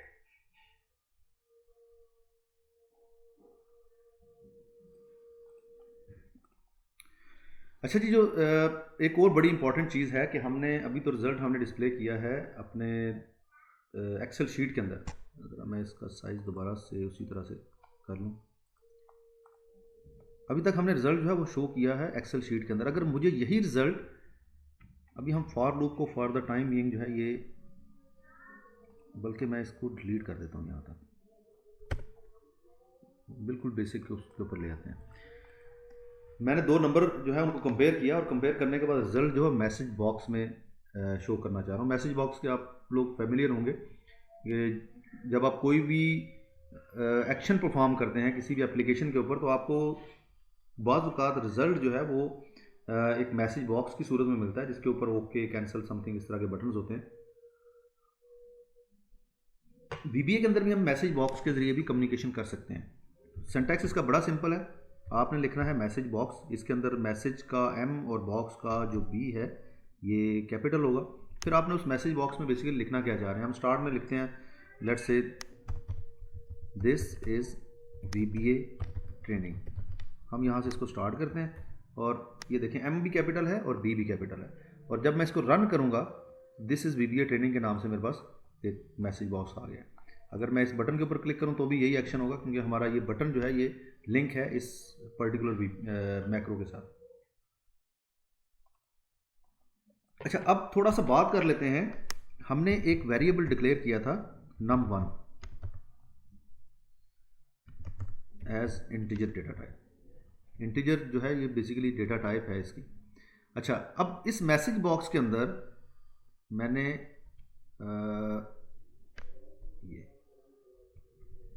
मैंने यहाँ पे लिखना था num1, तो इसको अब ज़रा रन करके देखें। num1 0 आ गया। 0 क्यों आया, कोई बता सकता है मुझे IT के अलावा? सॉरी, इक्वल टू नहीं डला हुआ, असाइनमेंट ऑपरेटर। ठीक कह रहे हैं। हमने बेसिकली वेरिएबल को कोई वैल्यू असाइन नहीं की हुई, और डिफ़ॉल्ट वैल्यू उसकी जो थी वो 0 थी। ये इसकी डिफ़ॉल्ट वैल्यू है। अगर हम इसको कोई वैल्यू असाइन कर देते हैं, जैसे मैं कहता हूँ num1 इज़ इक्वल टू 25, और फिर मैं इसको दोबारा से रन करता हूँ, तो मेरे पास यहाँ पर वैल्यू 25 लिखी हुई आ जाएगी। अच्छा, ये तो था कि अगर मैंने वैल्यू लिखनी है यहाँ पे वेरिएबल को खुद से वैल्यू असाइन करनी है। अब उसी चीज़ के ऊपर दोबारा इसको लेके चलते हैं। हमारी कोशिश होगी कि ज़्यादातर हमारी जो कम्युनिकेशन है वो एक्सेल शीट के साथ हो। रीज़न, हमने जो भी ऑटोमेशंस करनी है, जो भी हमने मैक्रोज लिखने हैं या कोडिंग करनी है, वो सारी की सारी डेटाबेस हमारा एक्सेल शीट होगी। तो यहाँ पर हम लेट से ले लेते हैं वर्कशीट को, और वर्कशीट हमारी है शीट 3। उसके बाद हम रेंज ले लेते हैं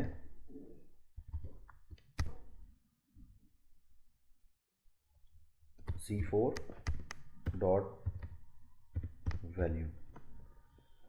अच्छा, कोई मुझे बताएगा कि इस सिंटैक्स के अंदर एक एरर है, वो एरर क्या है? C4 की कोड्स नहीं और वर्कशीट की स्पेलिंग भी गलत है।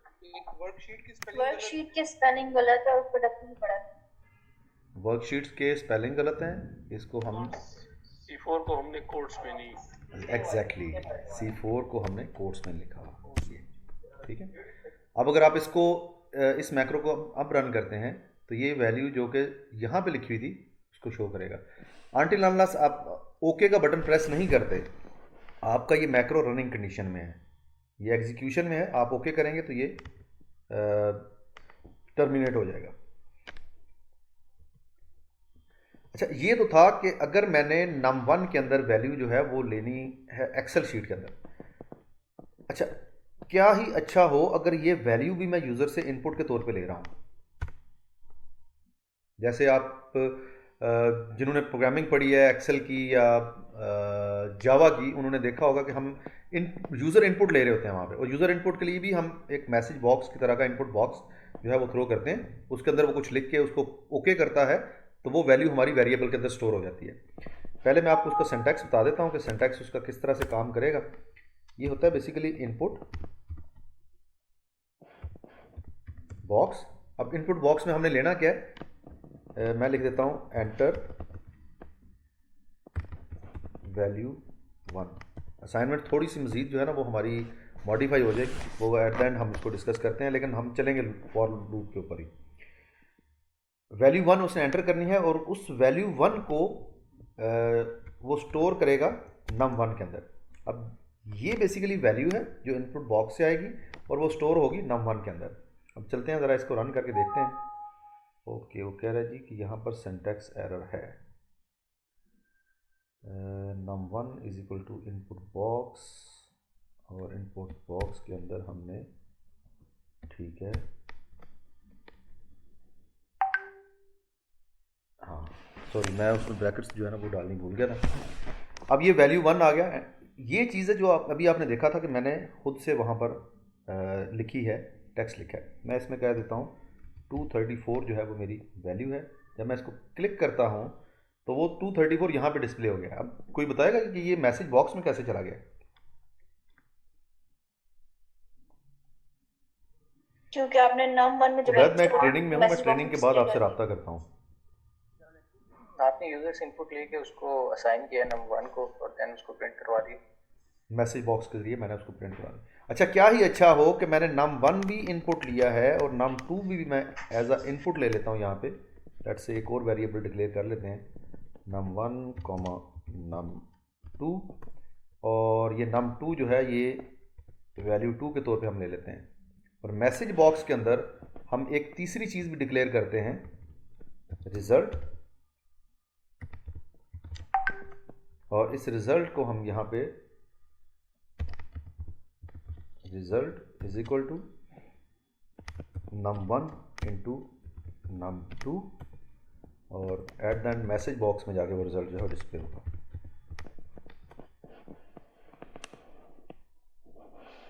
वैल्यू 1 है हमारी 10, वैल्यू 2 है वो 20, तो मैसेज बॉक्स में आ गया 200। ओके क्लिक करेंगे, टर्मिनेशन होगी और ये सारे का सारा आपका जो मैक्रो है यहाँ तक रन होगा। अच्छा, अभी हमने बात की थी कि हमने दो वैल्यूज़ ली शीट से और उनका रिजल्ट भी शीट के अंदर डिस्प्ले किया। अब हम बात करेंगे, हम वैल्यू ले रहे हैं इनपुट बॉक्स से और उसका रिजल्ट जो है वो हम शीट के अंदर डिस्प्ले कर रहे हैं। तो मैं फ़िलहाल इसको कर देता हूँ क्लोज और इसको भी मैं कर देता हूँ रिमूव। एक टेबल हम लिखेंगे, लेट्स से कोई भी दो वैल्यूज़ लेके उनका हम एक टेबल लिखेंगे फॉर लूप के साथ। फॉर इसमें हम लिखते हैं i is equal to 1 to num2। तो ये 1 से लेके num2 तक होगा। और जैसे कि मैंने आपको पहले बताया था कि हम नेक्स्ट को यूज़ करते हैं इंक्रीमेंटल के तौर पे। तो जब भी आप इंक्रीमेंट नेक्स्ट के बाद वेरिएबल लिखेंगे तो नेक्स्ट लूप में उस वेरिएबल में वो एक चीज़ और प्लस कर देगा, तब तक वो प्लस करता जाएगा जब तक ये num2 की वैल्यू तक नहीं पहुंचता। तो अगर आपने num2 की वैल्यू 1 दी हुई है तो ये पहली दफ़ा पे ही टर्मिनेट हो जाएगा। अगर ये num2 की वैल्यू आपने 25 दी है तो ये हर दफ़ा i के अंदर एक ऐड करता जाएगा और लूप को रन करता जाएगा। जब तक वो लूप कंप्लीट नहीं होती, 25 तक वो पहुंचता नहीं है, वो ये सारा प्रोसेस रिपीट करता रहेगा। अच्छा, अब हम बात करते हैं, हमने रिजल्ट यहाँ पे ले लेना है। Result is equal to let's say इसको हम कर लेते हैं i इंटू num1। ये हमारा रिजल्ट हो जाएगा। अब हमने क्या करना है जी, वर्कशीट इस अब ज़रा थोड़ा सा इसके ऊपर वो देखिएगा, कुछ चीज़ें ऐसी हैं जो कि मैं शायद डिफरेंट कर रहा हूँगा लास्ट टाइम जो हमने किया था उससे। शीट 3 कॉमा रेंज, और रेंज में मैं दूंगा ए कॉलम एंड आई, ये हमारी रेंज हो जाएगी। और इस रेंज के अंदर मैं स्टोर करूंगा आई की वैल्यू को। फिर यही चीज़ मैं रिपीट करता हूँ बी के अंदर, और बी में मैं सॉरी यहाँ पे मैंने बी लिखना था, बी में मैं सेव करता हूँ num1। इसी तरह से दो फिर इसको रिपीट करते हैं। और सी कॉलम, इसमें हम सिंपल इज इक्वल टू का साइन लिखेंगे। और एक लास्ट टाइम हम रिपीट करते हैं डी में, और डी में जाके ये रिजल्ट शो करेगा। वही सारी कैलकुलेशन है जो कि हम पहले कर रहे थे, लेकिन अब फ़र्क सिर्फ ये होगा कि हम इनपुट ले रहे होंगे यूज़र से, और उसी इनपुट को कैलकुलेट करने के बाद वर्कशीट के अंदर हम उसका रिज़ल्ट शो कर रहे होंगे। अब लेट्स से मैं यहाँ पर अगर मैं मैक्रो को रन करूँ, अच्छा देखें जिस वक्त मैं अपना कर्सर किसी शीट के दूसरे हिस्से पे लेके जाता हूँ तो ये मुझे वर्किंग कंडीशन में नज़र आता है। यहाँ पे मैं लेट्स से वैल्यू 1 है मेरी 10 और वैल्यू 2 है 2 तक। तो अब देखें इसने क्या किया, चूँकि मैंने num2 जो है वो डिक्लेयर किया हुआ था फॉर लूप में, तो इसने 1 10 is equal to 10 2 10 is equal to 20 ये दे दिया। अच्छा, इसमें मज़ीद थोड़ा सा एक और चीज़ ऐड करते हैं, और वो कुछ यूँ है कि ये आ जाएगा। अब इसे एग्जीक्यूट करें 10 30, और ये देखिए यहाँ पर अगर आप देखें तो ये i की वैल्यू है। अगर आपको याद हो तो लूप में जो i की वैल्यू है ये हमने a में असाइन की थी। तो ये हर दफ़ा जब भी वो लूप रन हो रही है, वो रन कैसे हो रही है, वो यहाँ पे लिखती है फर्स्ट वैल्यू, ये num1 की वैल्यू है, ये इज इक्वल टू का साइन डाल रहा है, उसके बाद 10 लिख देता है, उसके बाद वो नेक्स्ट पे चला जाता है। अच्छा, ये मैंने C ही सिलेक्ट कर लिया है, ये B होगा, ये C और ये D और ये E, राइट 10 30 और ये। तो पहले लिखेगा 1, उसके बाद लिखेगा क्रॉस या x, उसके बाद वो 10 लिखेगा। 10 जो है ये स्टैटिक वैल्यू है, हमने इनपुट लिया था यूज़र से। उसके बाद इज इक्वल टू का साइन, और 1 और 10 को मल्टीप्लाई करके इसमें लिख दिया। अब वो नेक्स्ट के बाद उसने एक इंक्रीमेंट दिया। पहले तो वो चेक करेगा कि हमारा जो फॉर लूप था, फॉर लूप में num2 की वैल्यू को हमने टच तो नहीं कर लिया। अगर नहीं किया तो इंक्रीमेंट के बाद दोबारा से एग्जीक्यूट करेगा, और उस वक्त तक करता रहेगा जब तक हमारी num2 की वैल्यू को हम नहीं पहुंच जाते। तो इस तरह से हम ये जो डिक्लेयर कर सकते हैं। अब एक और चीज़ कर लेते हैं। अब मैं एक एग्जांपल देता हूं। मैंने यहाँ पे लिखा 10 और इसके बाद मैंने लिख दिया -10, तो वो कुछ भी नहीं हुआ। अगर मैं इसको करूं, होना ये चाहिए था कि अगर मैं माइनस साइन करता हूं तो मुझे एक एरर पॉपुलेट होना चाहिए कि माइनस इज नॉट अलाउड। उस केस में मैं क्या करूंगा, मैं एक इफ कंडीशन यूज करूंगा। इफ़ लेट्स से num2 को ले लेते हैं, num2 is less than 0 then, अब ये इफ़ का सिंटैक्स है और इसको भी हमें एंड करना पड़ेगा एंड इफ़ के साथ, ठीक। अब इसके अंदर जो कुछ भी लिखेंगे वो इफ़ के साथ एग्जीक्यूट होता रहेगा। If num2 is less than 0 then what to do, हम इसके लिए मैसेज बॉक्स लिख लेते हैं, मैसेज बॉक्स, और इसमें हम लिखते हैं sorry negative values are not allowed. So अगर num2 की जगह पे जो वैल्यू है वो लेस देन 0 होगी तो ये एग्जीक्यूट करने की बजाय हमें ये एरर थ्रो कर देगा।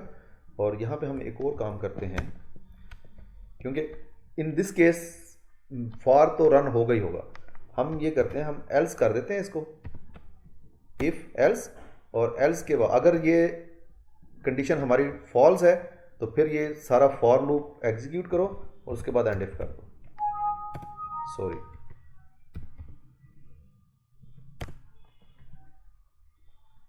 चलें अब इसको देखते हैं, ट्राई करते हैं कि क्या रिजल्ट आता है। हम लिखते हैं जी 10 और -2, sorry negative value is not allowed, okay करेंगे, प्रोग्राम टर्मिनेट हो जाएगा। अगर हम ये एल्स यूज़ ना करते और यहाँ पर इफ़ को एंड कर देते तो उसके बाद भी उसने फॉर को एग्जीक्यूट करना था। अब हम दोबारा से इसको एक और कंडीशन के साथ टेस्ट करते हैं, 10 एंड 10, ओके करेंगे तो एग्जीक्यूशन होगी हमारी फॉर लूप की। इफ़ जो है ये फॉल्स था इसलिए इसको उसने ओवरराइड कर दिया। एक और अच्छी चीज़ जो है, एक अच्छी प्रैक्टिस जो है वो आपने ज़हन में रखनी है कि आपने जब भी कोई नई चीज़ लिखनी है उसके अगेंस्ट कमेंट्स आपने ज़रूर डालने हैं। वो कमेंट्स आप उस लाइन के एंड पे भी डाल सकते हैं, उसके स्टार्ट में भी डाल सकते हैं। जैसे यहाँ पे मैं लिखूँगा वेरिएबल डिक्लेरेशन, आपको ये ग्रीन कलर में नज़र आ रहा होगा, इसका मतलब ये है कि कंपाइलर इसको रीड नहीं करेगा, वो इसको स्किप कर देगा। उसके बाद है जी गेटिंग इनपुट फ्रॉम यूजर्स,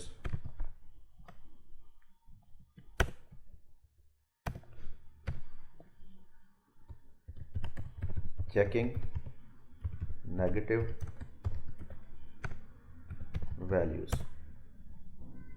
उसके बाद यह है जी फॉर लूप आ जाएगा, for loop and so on.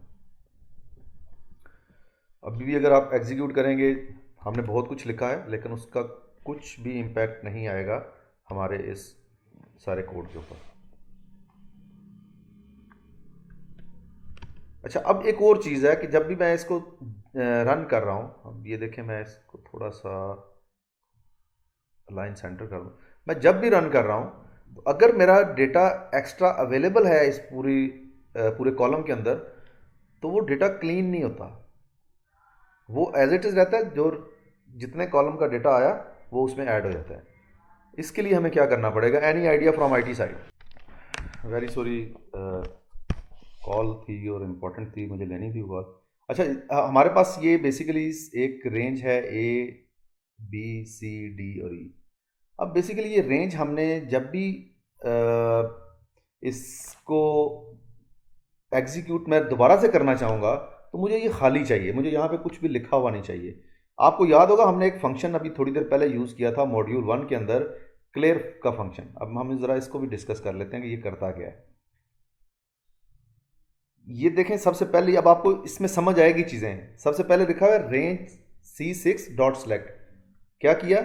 Selection की, वहाँ पे क्लिक किया, उसको एक्टिव सेल में कन्वर्ट किया, आपका कर्सर वहाँ पे मूव करवाया। फिर सिलेक्शन क्लियर कंटेंट्स, जो भी हमने सेलेक्ट किया उसके अंदर जो कुछ भी लिखा हुआ था उसको हमने क्लियर कर दिया। उसके बाद फिर हमने नई सिलेक्शन की एंड सो ऑन। यहाँ पे एक चीज़ और आपको मिलेगी, रेंज हमने दी है एरे की सूरत में, हमने सिंगल सेल नहीं दिया। D3 से D14 तक की रेंज दी है और फिर इसके कंटेंट्स हमने जो है क्लियर किए। यही चीज़ हम करेंगे इस केस में भी। तो जब भी हम शुरू करते हैं, सबसे पहले इवन के वेरिएबल डिक्लेरेशन से पहले भी हम एक काम करते हैं, यहाँ पे क्लियर कंटेंट्स।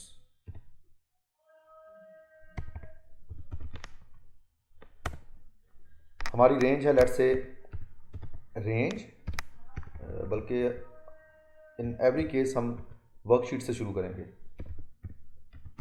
वर्कशीट्स, और वर्कशीट के अंदर है हमारी शीट 3, और इस शीट 3 के साथ हम रेंज करेंगे। Range let's say A1 to A100 for example, और इसको हमने ये कर दिया। उसके बाद लिखेंगे डॉट,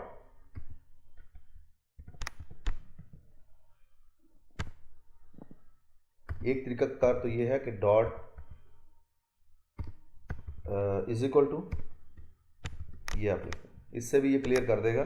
इससे भी आपकी जो कुछ भी वहाँ पे लिखा हुआ होगा उस रेंज के अंदर, जैसे मैं आपको अगर ये रन करके दिखाऊं तो ये देखें वो उसने ऑटोमेटिकली पहले इसको क्लियर कर दिया। एक तरीका कार तो ये है, लेकिन इससे होगा क्या, मैं ज़रा इसको एंड कर दूं। यहाँ पर कोई स्पेस वगैरह तो नहीं आई, नहीं, इस तरह भी इसने क्लियर कर दिया। दूसरा तरीका कार ये है, क्लियर कंटेंट हम यूज़ करते हैं। लेट्स से मैं इसको कहता हूँ डॉट सेलेक्ट, और इस सिलेक्शन को मैं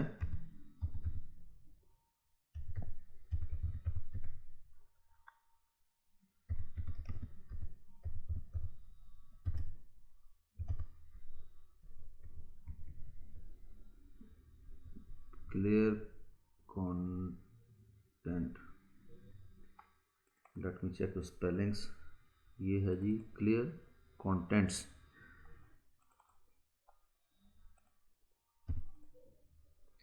अगर आपने कोई सिंटैक्स लिखा है और उसको उसने कैपिटल में कन्वर्ट नहीं किया आपके सिंटैक्स को, तो इसका मतलब यह है कि सिंटैक्स में कोई गलती है, कोई स्पेलिंग मिस्टेक है।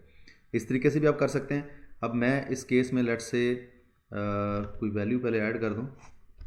सर जी जी प्लीज़। सर इसमें ये कोई इंटेलिजेंस वाली वो नहीं है, कोई सपोर्ट के फॉर एग्जांपल क्लियर लिखें तो आगे वो बता दे कि जी VBA में क्लियर के क्या क्या चीज़ें आ रही हैं। बहुत सारे केसेस में ऐसा होता भी है। जैसे आपने जब मैं वेरिएबल डिक्लेरेशन कर रहा था तो आपने देखा होगा कि वहाँ पे मेरे पास काफ़ी सारे ऑप्शंस आ जाते हैं। आप इसकी बात कर रहे हैं मेरे ख्याल में। जी टैब कोई दबा के टैब दबाएं तो फिर इस तरह कोई मिल जाए। अच्छा, ये कुछ केसेस में तो ये आपको गाइड करता है, और कुछ केसेस में ये आपको गाइड नहीं करता। ठीक है। अब जब हम इसकी लाइब्रेरीज डिस्कस करेंगे तो लाइब्रेरीज में मैं आपको बताऊंगा कि वो कौन से केसेस हैं, वो कौन सी लाइब्रेरीज हैं जिनको हम एक्टिव करते हैं तो उनके रेलेवेंट चीज़ें हमारे पास शो हो जाती हैं। इसका था इंटीजर। सो अगर हम इसको यहाँ पे रन करें तो आप देखेंगे ये सारे का सारा कंटेंट क्लियर हो गया है। और अगर मैं इसकी सिलेक्शन देखूं तो ये 100 तक सिलेक्टेड है। लेकिन आपको इस चीज़ की कोई गारंटी है कि आपका जो टेक्स्ट है वो 100 तक ही होगा? हो सकता है वो 500 तक भी हो सकता है। इसके अलावा दूसरी चीज कि हमने सिर्फ A सिलेक्ट किया है, B, C और D का क्लियर नहीं करना जरूरी होगा? जी वो भी करेंगे, वो पहले इसको सीख लें फिर उसके ऊपर भी अप्लाई करते हैं। सही, क्लियर किया। अब इसने क्या किया है कि अब इसने अगर आप सिलेक्शन देखेंगे, लेट्स से मैं ज़रा इसको एंड क्लोज कर लूँ तो ये पूरे का पूरा कॉलम सेलेक्ट हो गया। तो कॉलम सिलेक्शन के लिए हमें क्या करना पड़ता है? कॉलम सिलेक्शन के लिए हमें ए देंगे तो कॉलम सेलेक्ट होगा। अब कोई मुझे बताएगा अगर मैंने रो पूरी सिलेक्ट करके क्लियर करनी है तो मुझे क्या करना होगा? एनीवन? 1-1 करेंगे। जबरदस्त। क्योंकि हमारा जो कॉलम है ये अल्फ़ाबेटिकल सीक्वेंस में है और जो हमारी रोज़ हैं वो न्यूमेरिक वैल्यूज़ में शो हो रही हैं। तो हम जो है वो बेसिकली इसको कॉलन 1 लिखेंगे तो इसका मतलब ये है कि हमारी जो सिलेक्टेड रेंज है वो रोज़ हैं, और अगर A लिखेंगे तो हमारी सिलेक्टेड जो रेंज है वो कॉलम्स हैं। अच्छा, अब सेम इसी तरह से अगर ज़रूरत पड़ती है हमें मैं इस सारे को सिलेक्ट करता हूँ इस तरह से। अभी देखिए एक टाइम पे ना एक ही सिलेक्शन मेरी होगी। अब मैं ए कॉलम को भी क्लियर कर रहा हूँ, बी को भी क्लियर करता हूँ, उसके बाद सी को भी क्लियर कर लेते हैं, डी को भी हम क्लियर कर लेते हैं, और हमारे पास क्या था, ई तक था। तो यही सिंटैक्स हम ई के लिए भी लिख लेते हैं।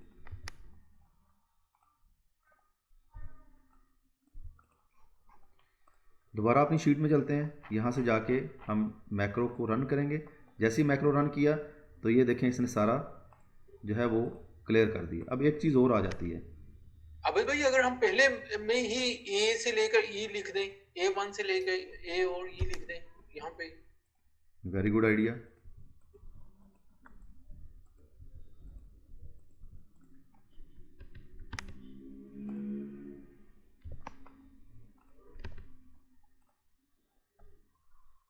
बेहतरीन आइडिया है। वो पूरी शीट को, इवन कि अगर आप इंटायर शीट को भी क्लियर करना चाहें तो आप इंटायर शीट को क्लियर कर सकते हैं। अब यहाँ पे लेट से मैं एक वैल्यू देता हूँ 10 और फिर मैं वैल्यू देता हूँ 20। अब हमारा पूरे का पूरा हम जो है ना वो एग्जीक्यूट करते हैं। तो ये कंप्लीट हमारा जो मैक्रो है वो रन हुआ, उसके बाद ये क्लोज हो गया। मैं इसको दोबारा रन करता हूँ। जैसे ही, जब तक मैं वैल्यूज़ एंटर नहीं करता ये आपको खाली मिलेगी। यहाँ पर हम इसको करते हैं स्टॉप। इसके बाद हम थोड़ा सा डिस्कशन कर लेते हैं इन चीज़ों के ऊपर। और असाइनमेंट जो है ना ये ज़रा आप ध्यान से सुन लीजिएगा, और आपने इंश्योर करना है कल ब्रेक से पहले मुझे अपने असाइनमेंट्स लाजमी भेज देनी है। फिर यही असाइनमेंट्स जो हैं इनकी बेसिस के ऊपर आपकी जो मार्किंग है या जो भी आपने लर्न किया है, ये HR बेसिकली HR की रिक्वायरमेंट होती है। हमने उनको बताना होता है कि असाइनमेंट्स जो है उनके ऊपर क्या क्या स्कोर हुए हैं। आपने रिकॉर्ड कीपिंग के लिए कोशिश करनी है कि आप असाइनमेंट थ्रू ईमेल में मुझे सेंड करें। व्हाट्सएप ग्रुप पे भी शेयर करते हैं, कोई इशू नहीं है, लेकिन अगर व्हाट्सएप में मिस आउट हो जाए तो फिर बाद में वो थोड़ा सा इशू होता है। ईमेल के ऊपर आप करेंगे तो मेरे लिए सर्च करना भी ज़रा इजी हो जाएगा। अब बात करते हैं असाइनमेंट की। सबसे पहली चीज़ ये है कि आप सबके पास डेवलपर का टैब होना ज़रूरी है, और Alt F11 की है, शॉर्टकट की है VBA एडिटर तक जाने के लिए। आपने अपने नाम से एक मैक्रो डिफाइन करना है, और उस मैक्रो के अंदर सबसे पहले आपने कंटेंट्स क्लियर करने हैं पहले 4 कॉलम के। अच्छा, ये ज़रूरी नहीं कि आप कॉलम A से स्टार्ट करें, आप D से स्टार्ट करके ऑनवर्ड जा सकते हैं, E से स्टार्ट करके ऑनवर्ड जा सकते हैं, आई हैव नो इशू। फिर आपने 3 वेरिएबल्स डिक्लेयर करने हैं जो कि इंटीजर हों। अभी हम टेक्स्ट, स्ट्रिंग या इन चीज़ों की बात नहीं करेंगे, हम बात करेंगे इंटीजर की। इंटीजर आपने डिक्लेयर करने हैं, और फिर इनपुट बॉक्स के ज़रिए आपने वैल्यू लेनी है यूज़र से। यूज़र इनपुट देगा, और उस इनपुट की बेस के ऊपर आपने एवेलुएट करना है कि क्या ये वैल्यू नेगेटिव है या पॉजिटिव।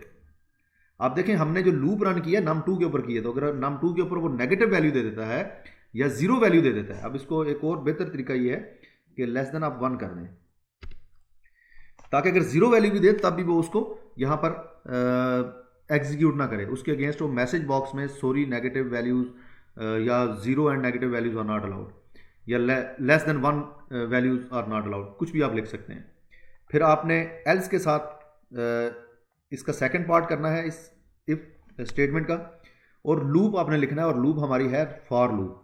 फॉर लूप में आप क्या करेंगे, हमने पहले किया था i = 1 to 10, लेकिन आपने इसको डायनामिक बनाना है, और जो यूज़र इनपुट दे रहा है, जो सेकंड नंबर है, वहाँ तक आपने इसको लेके जाना है। अच्छा, ये जो कमेंट्स हैं ये भी आप चेंज कर सकते हैं। डबल कोटेशन मार्क के अंदर जो कुछ भी लिखा हुआ है आप चेंज कर सकते हैं जिस तरह से आप करना चाहें। जैसे यहाँ पर एंटर वैल्यू 1 की बजाय आप लिख सकते हैं enter a value for table declaration, और दूसरा आप लिख सकते हैं up to which value you need the table. तो इस तरह से आप कमेंट्स जो है ये चेंज कर सकते हैं। यहाँ पे रिजल्ट में आपने स्टोर करना है आप आई। बेसिकली आई भी हमारा जो है ना वो एक वेरिएबल है, और ये वेरिएबल हमने कहीं पे डिक्लेयर नहीं किया हुआ। अच्छी प्रैक्टिस ये थी कि हम इसको भी यहाँ पे डिक्लेयर करते, लेकिन अगर आप डिक्लेयर नहीं भी करेंगे तो ये वेरिएबल आपका काम करेगा, इसमें डेटा स्टोर हो सकता है। सेम वे अगर मैं यहाँ पर डिम यूज़ नहीं भी करता तो मुझे ये एरर नहीं देगा कि आपने वेरिएबल डिक्लेयर नहीं किया और आप इसको यूज़ कर रहे हैं। अच्छा, उसके बाद रिजल्ट में जाके आपने ये दोनों चीज़ों को मल्टीप्लाई करना है, और वर्कशीट में आपने बताना है इसको कि कहाँ कहाँ पे जाके ये वैल्यूज़ किस किस तरह से पुट करनी है। फिर आप लूप आपका एंड हो जाएगा और इफ़ जो है वो एंड हो जाएगा और इसके साथ आपका जो मैक्रो है वो भी एंड हो जाएगा। और इस मैक्रो को जब आप लिख लेंगे तो उसके बाद आपने एक बटन ड्रॉ करना है, उसी शीट के ऊपर करें या किसी और शीट के ऊपर करें, आई हैव नो इशू।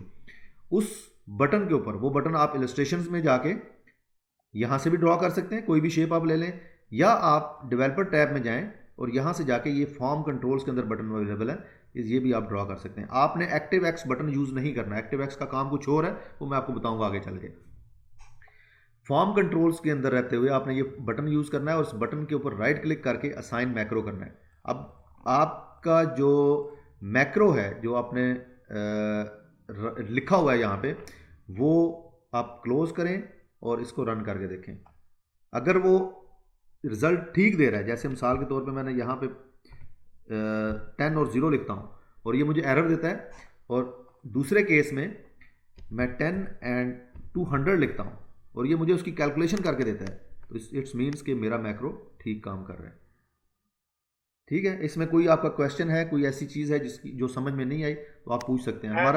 हमारा ये जो ये चीज़ है ना, ये डे बाय डे कॉम्प्लेक्स होती जाएगी।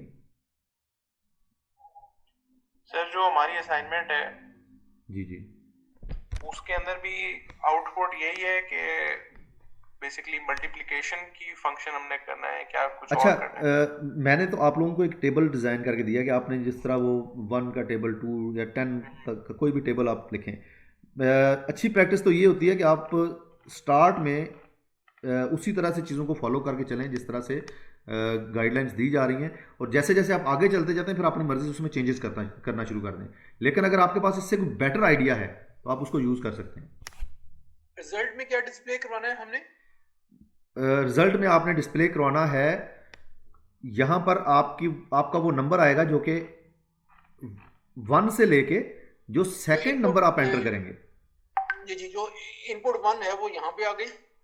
नहीं, ये बेसिकली इनपुट 2 है, ये आई है, ये इनपुट 2 है। इनपुट 2 को हमने स्टार्ट किया 1 से, और जहां तक इनपुट 2 हमने ली है वो सारी की सारी वैल्यू 1 से लेके ऑनवर्ड लिखेगा।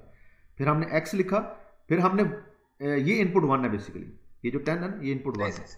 फिर उसके बाद इज इक्वल टू का साइन लिखा, और फिर उसके बाद i एंड इनपुट 1 इनको मल्टीप्लाई करके उसका आंसर यहां पे लिख दिया।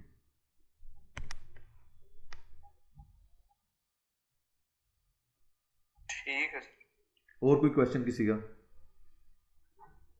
अच्छा, एक चीज़ प्लीज़, अगर कोई भी चीज़ आपको समझ में नहीं आती आप लाजमी मुझसे पूछें।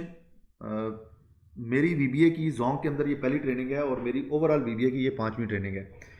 तो जो लोग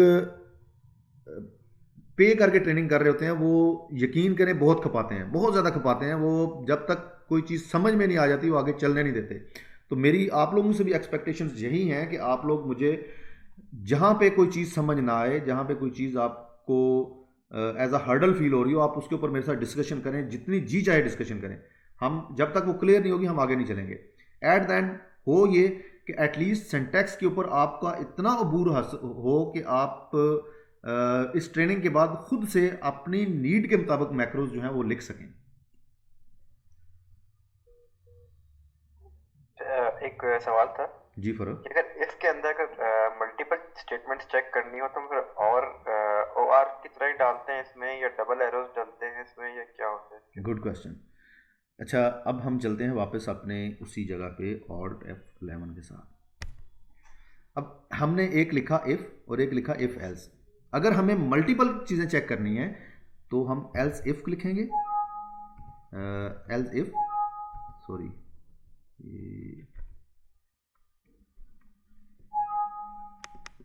ये इफ एल्स है या इफ एल्स नहीं है?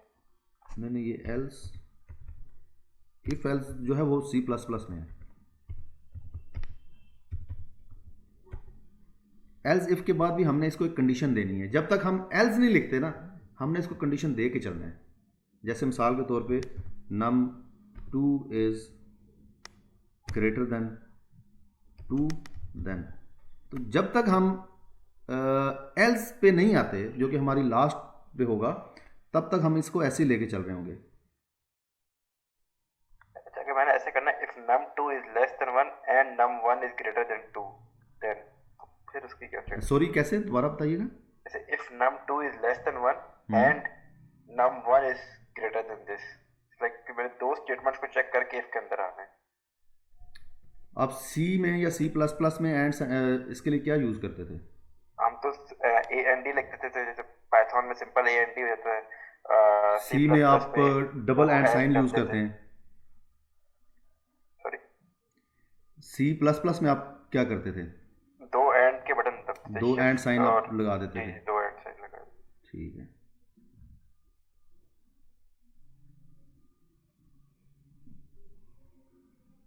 एक सेकंड दीजिएगा, मैं ज़रा ये मैसेज का रिप्लाई कर लूँ.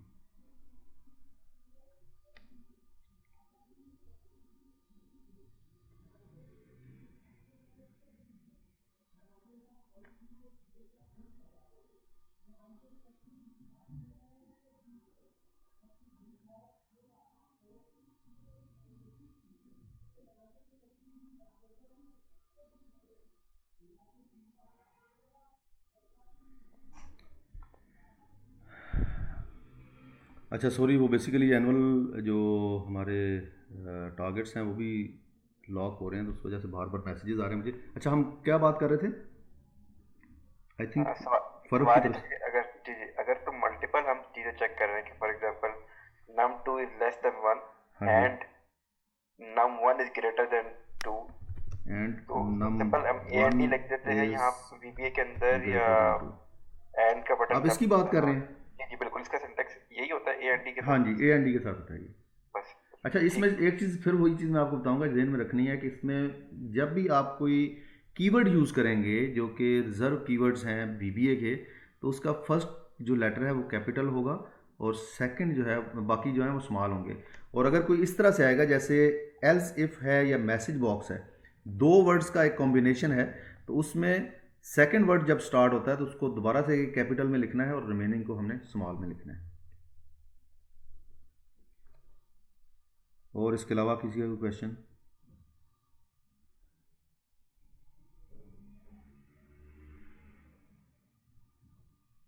बस ठीक है गाइस, अभी ये था हमारा फर्स्ट डे इस ट्रेनिंग का, और हमने इसमें कोशिश की है कि सिंटैक्स को सीखें, सिंटैक्स के ऊपर प्रैक्टिस करें. जो लोग प्रोग्रामिंग का बैकग्राउंड रखते हैं वो ये चीज़ अच्छी तरह से समझते हैं कि तब तक आप प्रोग्रामिंग के ऊपर आपको जो है वो अबूर नहीं होता, आप उसके मास्टर नहीं होते जब तक आप कोडिंग नहीं करते. तो कोडिंग करें, ज़्यादा से ज़्यादा कोडिंग करें. इस थोड़ी सी चीज़ें जो हमने आज सीखी हैं इनके ऊपर आप कोशिश करें कि मैक्सिमम चीज़ें आप इसमें से निकालने की कोशिश करें. अपने जहन को दुलाएं, किस तरह से इनपुट लेके आउटपुट देनी है, मैसेज बॉक्स में कैसे आउटपुट जो है वो करनी है, इफ़ का यूज़ कैसे करना है, मल्टीपल क्राइटेरियाज़ के ऊपर कैसे करना है, वो सारी चीज़ें आपने इसमें अपने कोशिश करनी है. कोडिंग करें और प्रैक्टिस करें इसकी. जितनी ज़्यादा प्रैक्टिस करेंगे, सिंटैक्स जो है ये आपके फिंगर टिप्स पे आएगा और उसके बाद मैक्रोज लिखना आपके लिए बहुत आसान हो जाएगा. आज के लिए सिर्फ आपकी एक ये सिंपल असाइनमेंट है. आज के लिए आपके लिए कोई क्विज़ वगैरह नहीं है. क्विज़ हम करेंगे जैसे ही हमारा सिंटैक्स का ये पोर्शन कंप्लीट हो जाएगा, तो उसके बाद एक छोटा सा क्विज़ कर लेंगे. और उस क्विज़ के अंदर भी बेसिकली यही चीज़ें होंगी. मैं कोशिश करूँगा कम से कम 25 to 30 क्वेश्चंस का वो क्विज़ मैं बनाऊँ कि आपको सिंटैक्स के हवाले से ही डेटा टाइप्स क्या क्या हैं, या किस डेटा टाइप का क्या मतलब है, फॉर लूप को एंड कैसे करना है या इफ़ को एंड कैसे करना है, या जब हम मैक्रो डिक्लेयर करते हैं उसको हमने कैसे एंड करना है, फंक्शंस के साथ कैसे काम करना है. तो यही चीज़ें हम वहाँ पे भी डिस्कस करेंगे, या वही चीज़ें मैं क्वेश्चंस में आपसे पूछूंगा. सॉरी सर, काटो सर, ग्रुप पे आप शेयर कर देंगे जो रिक्वायरमेंट्स आपने असाइनमेंट पे दी हैं, वो अगर आप लिस्ट डाउन कर दें ग्रुप पे. अच्छा, ये जो वीडियो है ना, ये रिकॉर्डेड वीडियो है, इसका मैं लिंक थोड़ी देर में आप लोगों के साथ शेयर करता हूँ. इसके अंदर ये हमने सारा कुछ रिकॉर्ड किया है, वहाँ से आप आसानी से देख सकेंगे. ठीक है. ये 2 आवर्स का सेशन, आपको 3 या 4 रिकॉर्डिंग मेरे ख्याल में हुई है इसकी. वो सारी जो है मैं कोशिश करूँगा उनकी एक ही क्लब करके सिंगल रिकॉर्डिंग में कन्वर्ट करूँ और आप लोगों के साथ आज डे एंड तक जो है वो शेयर कर दूँ. सही है.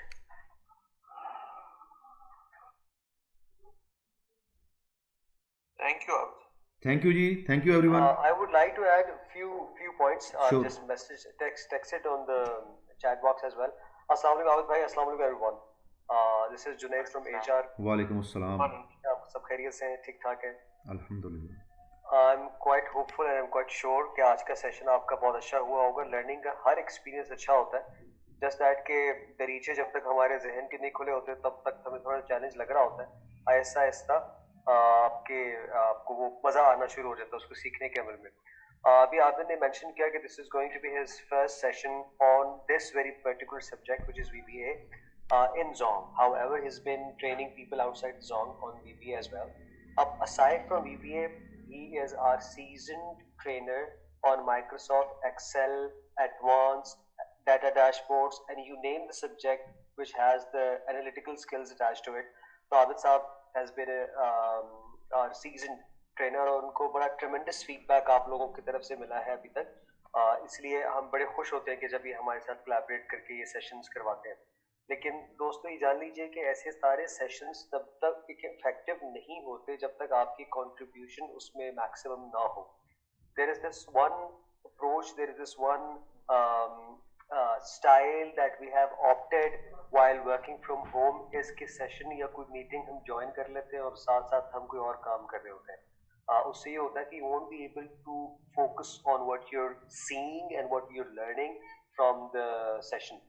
अब उसमें ये रिक्वेस्ट है कि इन सेशंस में इन ट्रेनिंग की टाइमिंग में क्योंकि हमने इसको रखा है सिर्फ 2 आवर्स का सेशन या 3 आवर्स का सेशन जिसको हम बाइट साइज बोलते हैं, जब तक आप वो नहीं करेंगे, सॉरी ये मेरी बिल्ली मुझे तंग कर रही है, तो जब तक आप उसको नहीं करेंगे, सेशन मुकम्मल तौर पे अटेंड नहीं करेंगे और नहीं सुनेंगे और नहीं इंटरैक्ट करेंगे तब तक ये इफेक्टिव नहीं रहेगी। तो आपसे रिक्वेस्ट है कि आप चैट बॉक्स को यूज़ कीजिए। जो असाइनमेंट्स आपको मिली हैं इसको आपने मुकम्मल तौर पर करना है। आपकी अटेंडेंस तब मार्क होती है जब आप ये सारे काम जो आपके ट्रेनर आपको असाइन करते हैं उनको आप सबमिट करवाएं इन ड्यू टाइम। हमारी टीम से आयशा कोऑर्डिनेट कर रही है, आज सेशन में मौजूद भी है, ऑफ एंड ऑन वो स्क्रीन शॉट्स भी उन्होंने लिए होंगे और अगर नहीं लिए तो आपसे स्क्रीन शॉट्स लेके भी 1 मिनट सुने तो आप सबसे रिक्वेस्ट है कि जो आपको असाइनमेंट ट्रेनर की तरफ से मिलती है उसको आपने टाइम पे जरूर मुकम्मल करना है, क्योंकि होता ये है कि सेशन मुकम्मल हो जाता है एक, तो जब इस सेशन को कभी भी हम एक क्वार्टर के बाद किसी भी टाइम पे याद अगर करेंगे, कहीं प्रेजेंट करेंगे, आपके जो HODs को अगर ये इसकी कोई डिटेल्स जाएंगी तो उसमें आपके जो स्कोर्स होंगे वो हम इनकॉर्पोरेट करते हैं। उसमें हमें फिर अक्सर फीडबैक मिलता है कि हमने इसको उस तरह से नहीं लिया था या सीरियस नहीं लिया था, तो इसलिए मैं आज चूंकि पहला दिन था तो इल्तिजा करने के लिए आया हूँ कि प्लीज इसको सीरियस लीजिए, आपकी ही लर्निंग के लिए है और आपने देखा होगा कि चीजें आपको कितना ज्यादा हेल्प आउट करेंगी। जब हम बात करते हैं डिजिटल ट्रांसफॉर्मेशन की तो innovation is one of our vital cultural pillar, और वो तभी आता है कि जब आपके काम में नित नए सॉफ्टवेयर, नित नए आप टूल्स और उनको यूज करना सीखें, उनको जाने।